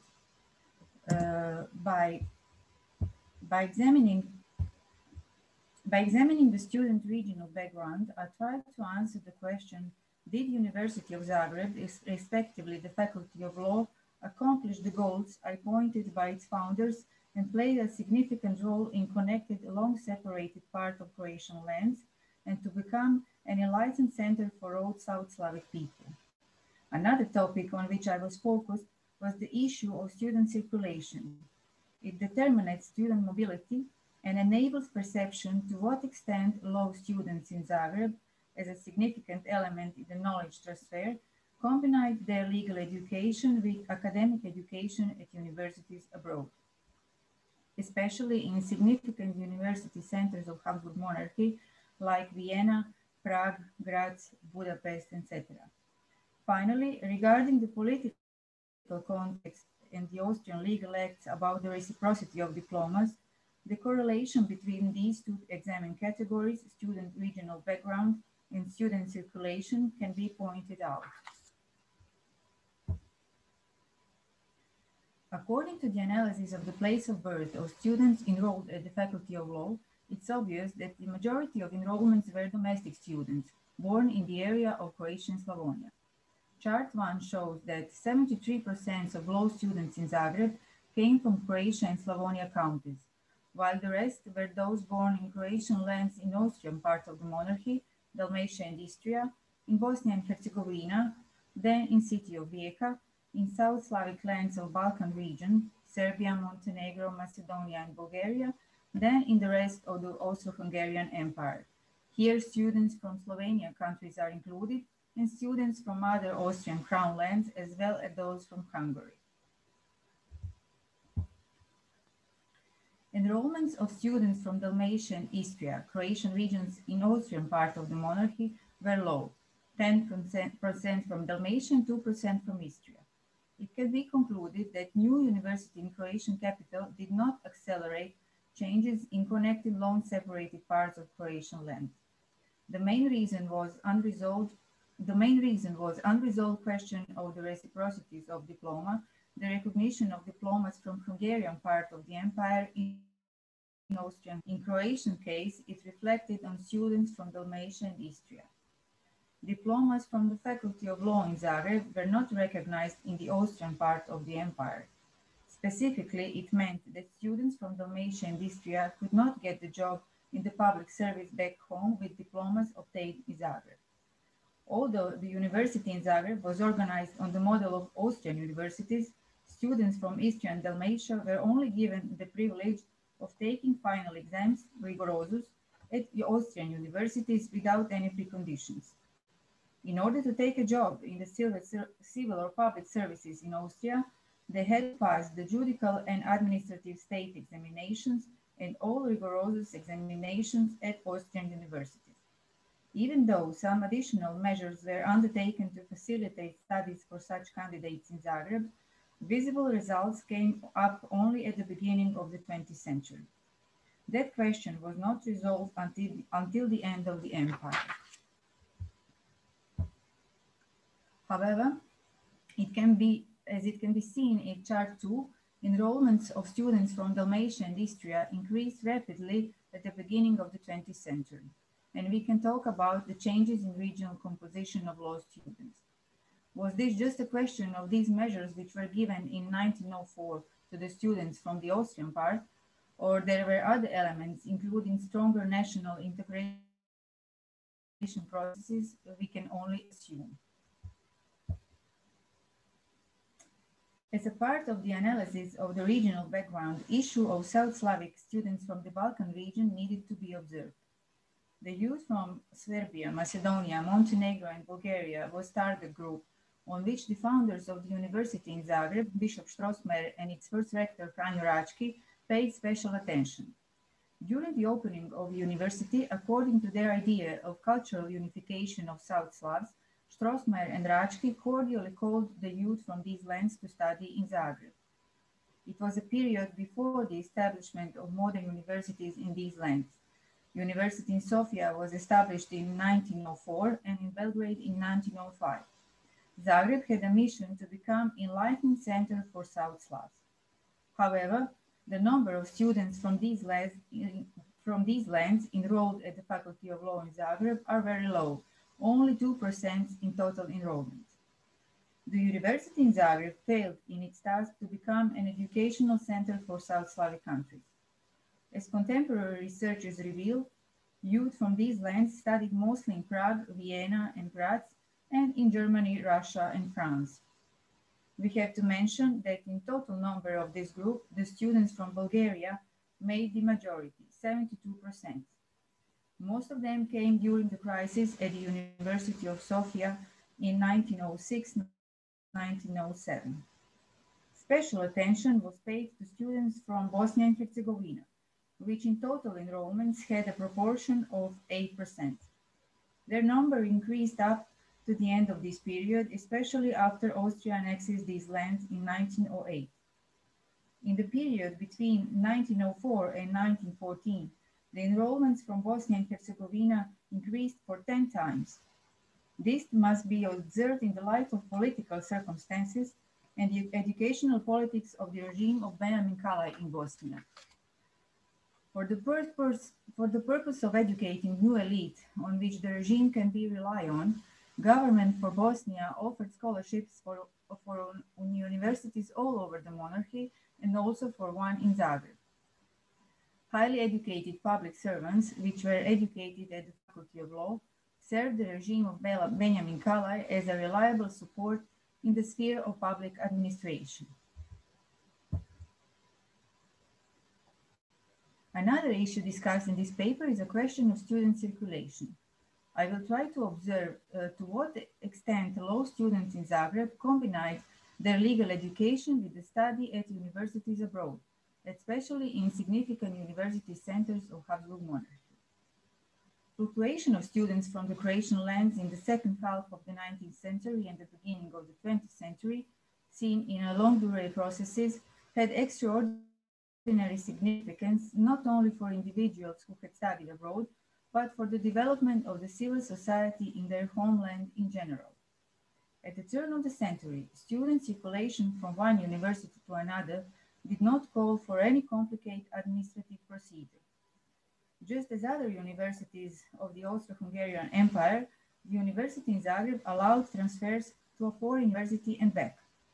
The only required document was a confirmation of class attendance, index, or in some cases, demissorium, confirmation of leaving the faculty.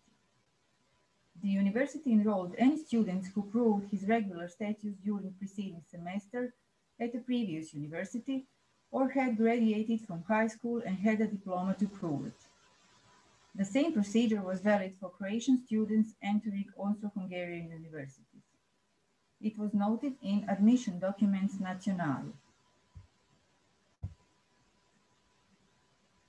Proportion of students studying abroad among whole student population of the Faculty of Law in Zagreb is quite large.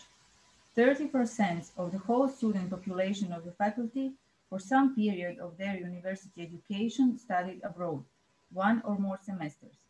In total number, it means 2,467 law students. This proportion matches with the results for the analysis for the whole university population in Croatia in academic year 1905-1906. A third of Croatian students study outside the country.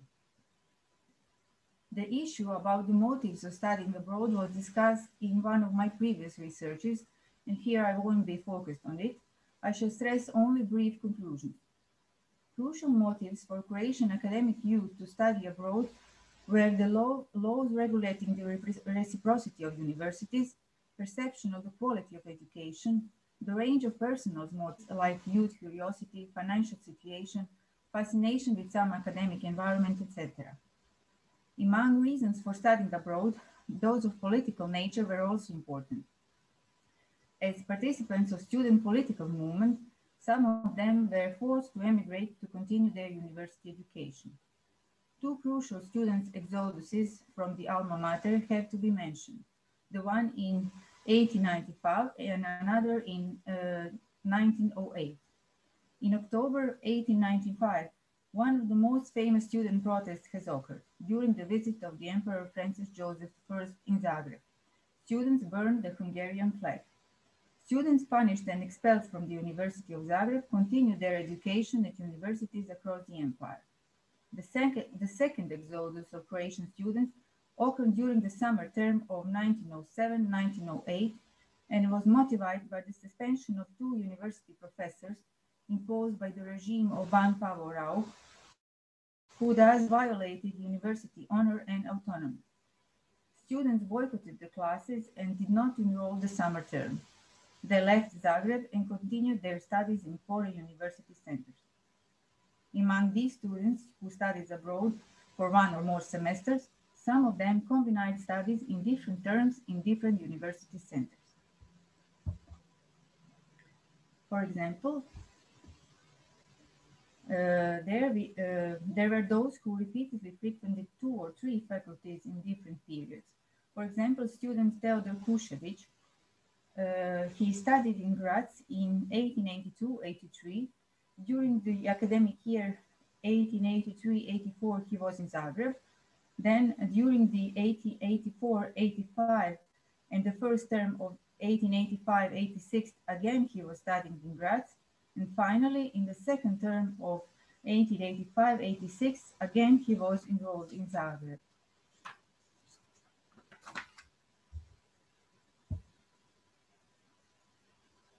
Here's the example of absolutorium of student Franjo Brelić, future lawyer in Rijeka, that shows that he had been studying at 4 universities, Budapest, Zagreb, Vienna, and Graz. He was enrolled in Zagreb for 3 semesters from the second term of 1893-94. Before that, first semester of his legal education he finished in Budapest. And after he had been expelled from the university in Zagreb in autumn 1895 for the political crime, he continued his studies in Vienna and Graz, where he finally finished his academic education. In order to give a basic insight into the number of law students at foreign universities, Chart 4 presents their proportions on all universities where they have been studied in a combination with the education in Zagreb. In these proportions, the universities of Vienna took primacy with 46%. It was followed by the University of Prague, Graz, and Budapest. Significant proportion is made by students who studied in Sofia, while the rest of 5% includes those who studied on other universities in monarchy and outside of it, universities in Germany, Belgium, Switzerland, France, etc. Vienna of that time was called Mecca for Croatian students, while at the end of this period, the importance of the Czech University in Prague for all South Slavic students increased. Analysis of the trend of enrollment of those who transferred from the University of Prague shows that until the beginning of the 20th century, only 20 of law students in Zagreb studied in Czech capital, while on the other hand, from the beginning of the 20th century, their number in Prague strongly increased. 440 students from the Faculty of Law in Zagreb spent at least one semester in Prague. It must be mentioned that this number includes all those students who emigrated during the student strike in 1907 and 1908.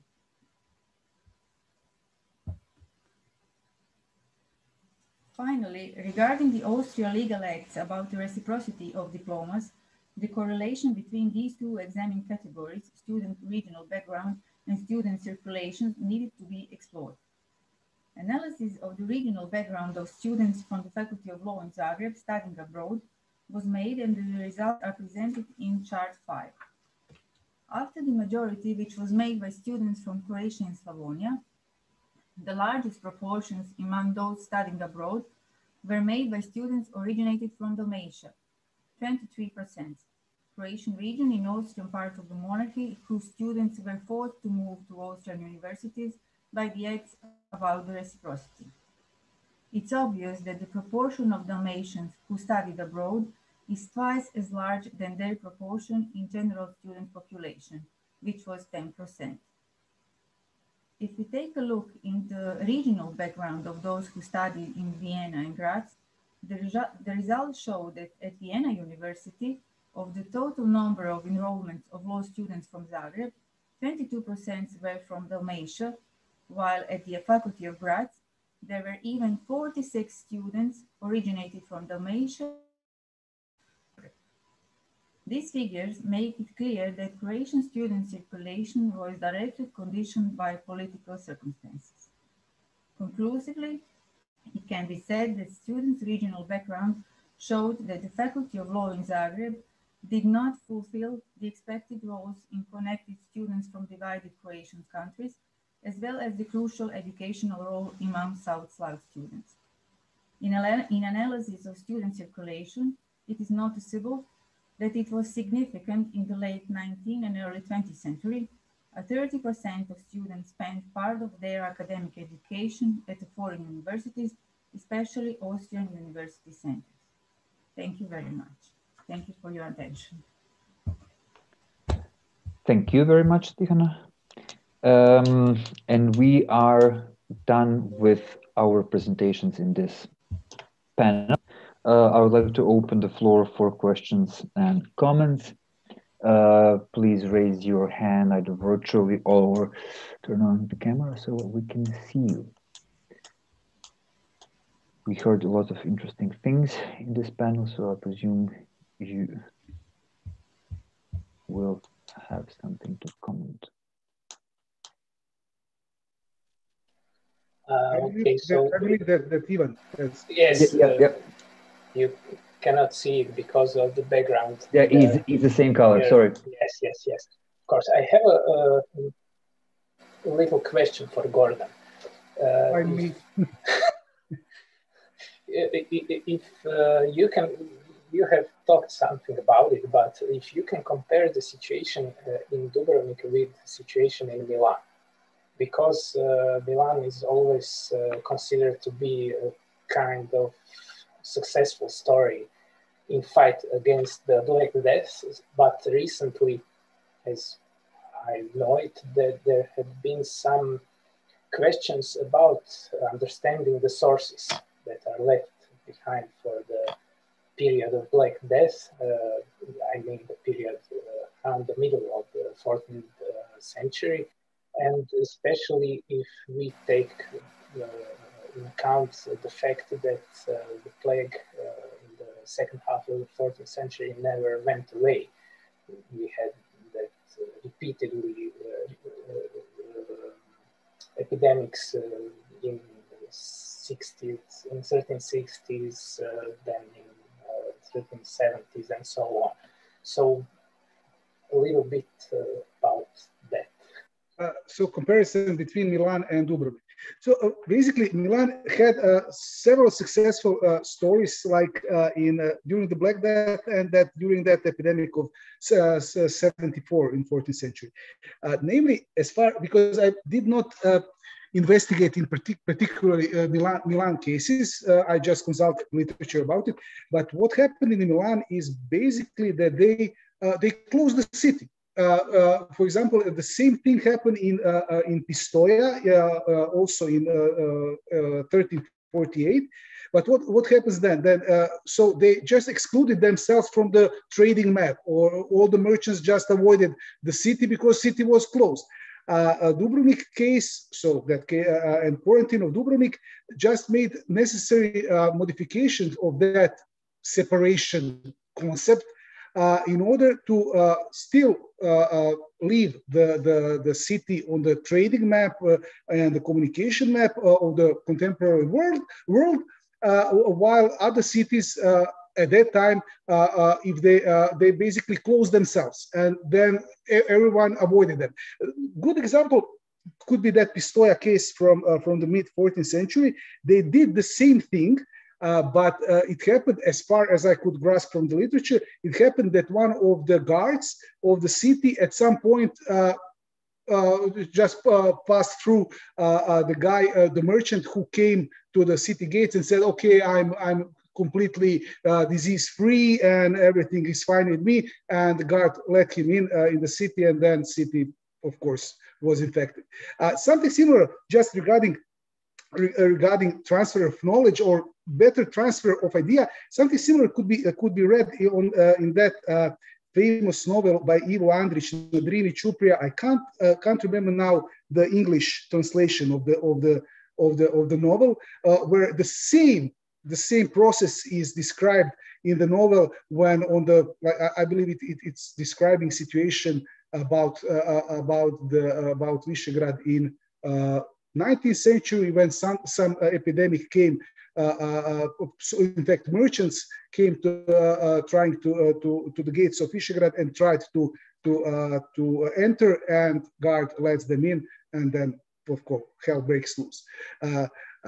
So basically, to return to your question, the major difference between Milan success and Dubrovnik quarantine is the fact that Milan just excluded themselves, completely separated from the real world, and in that way managed to avoid major epidemic disaster, while Dubrovnik was trying to jiggle or to how to equilibrate the situation between infected and non-infected persons. So, and to leave themselves and to still be a part of the trading network of the Mediterranean at that time. And the case that many other communities very soon accepted the similar and perfected as Venice, the similar system shows that basically Dubrovnik invention within quote marks was like a brilliant recipe for the disease at that time, because they really did not have any medical knowledge about the spreading of disease. Did I answer your question? Great, thanks. Any further questions?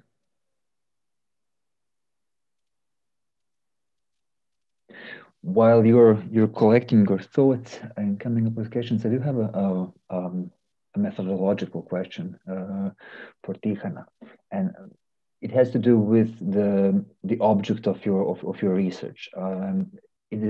Lawyers at the same time are a great and a horrible case study. Great case study because clearly that there's an important class and professional community that's directly involved in state building, if you will. But on the other hand, as you said, because of legislative regarding the recognition of their diplomas, it kind of does make the choice slightly problematic, because we could presume that most of the people, if you studied law in Zagreb, you were about to stay in Croatia was that a guiding thought for most of the people, for most of the students? And my question would be, would your research translate equally well, better, or worse if you would focus, for instance, on school teachers, which I presume would have a larger degree of freedom to, to move around? Do you think the, I mean, do you think there is a chance of replicating your approach better or worse if you chose another group? Okay. Unfortunately, I must say that the situation is mostly the same, because the same legislative was valid for students of the Faculty of Philosophy and the Faculty of Law.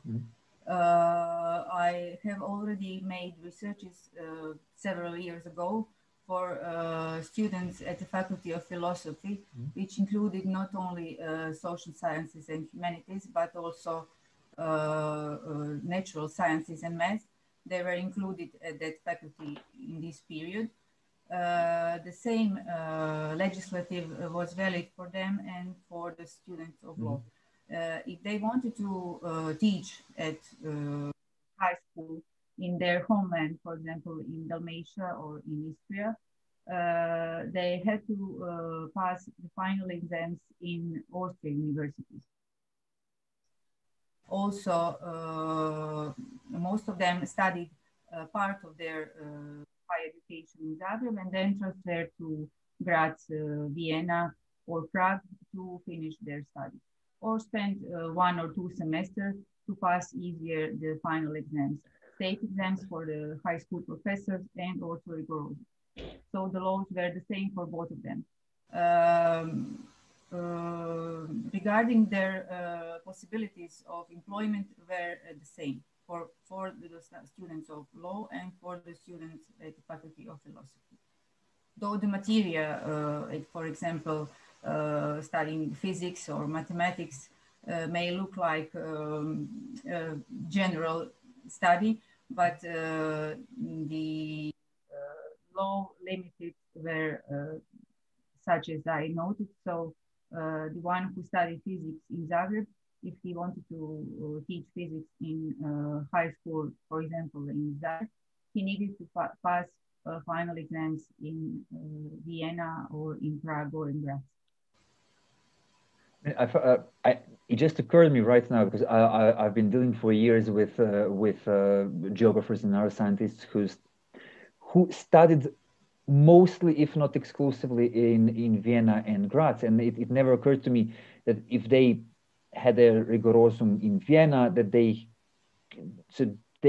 most of them or all of them had to take some sort of equivalent test when they came back home. I never actually thought about that. Did that apply for the university professors as well?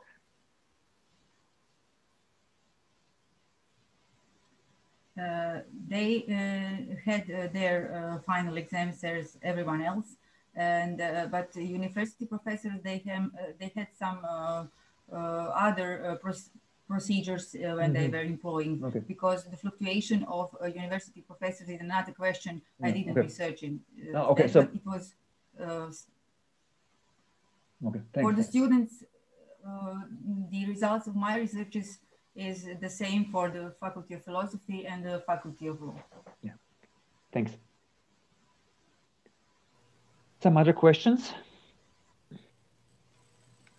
Vlasta? I have a question for Tihana. I was surprised when I heard that so many Bulgarian students were studying in Zagreb. Tihana, can you explain why they choose Zagreb instead of Vienna or some other university place? Okay, so this number of Bulgarian students was of 72%, as I mentioned, was a percent in a total number of South Slavic students at the university in Zagreb, in that group, which made only 2% in the whole students' populations. If we shall talk in total numbers, at the University of Philosophy, their number was 250 in the whole period between the foundation of the university and the First World War. And the Faculty of Law, the number was 270. The main reasons why they came to Zagreb was, first of all, the language, as well as they were studying in Prague in majority, as it was a Slavic environment. But this number increased at the beginning of the 20th century because of the crisis at their university in Sofia. In Sofia, there was a student strike similar as this one in Zagreb a year later. During the student strike, students boycotted whole term and whole academic year and did not enroll in their university in Sofia. They emigrated to Bulgaria and studied mostly in Zagreb.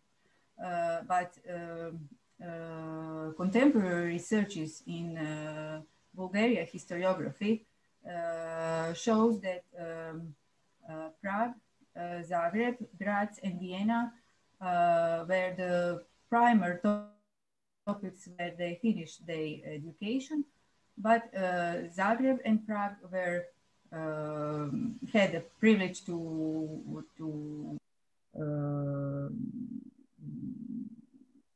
for them to here because they were Slavic environments and they were really find themselves comfortable in these environments, in these university environments. There are a range of texts in Croatian papers of that time where Bulgarian students show their gratitude to Croatian professors, to Croatian colleagues. They had student societies where they organize a range of activities together, etc. But also it is important, the things that I mentioned at the beginning of the presentation, this role of Bishop Strossmayer, who in 70s and 80s opened the university and the Croatian Academy for all South Slavic people, and especially regarding the Bulgarians. He invited them and even gave us scholarships for some Bulgarian pupils and after students to stay to the university in Zagreb. Jan, I see your message. Do you want to elaborate verbally, or should I read? Are you in a position to show yourself or let yourself be heard? We can read it though. I mean, basically everything what I wanted to say is already written, so. Then we have to read it. Give us a second. I mean, that was just a reaction to the question about the formal criteria for professors moving from one university to another and from one part of the empire to another. They had to have the nostrification as every other student, basically.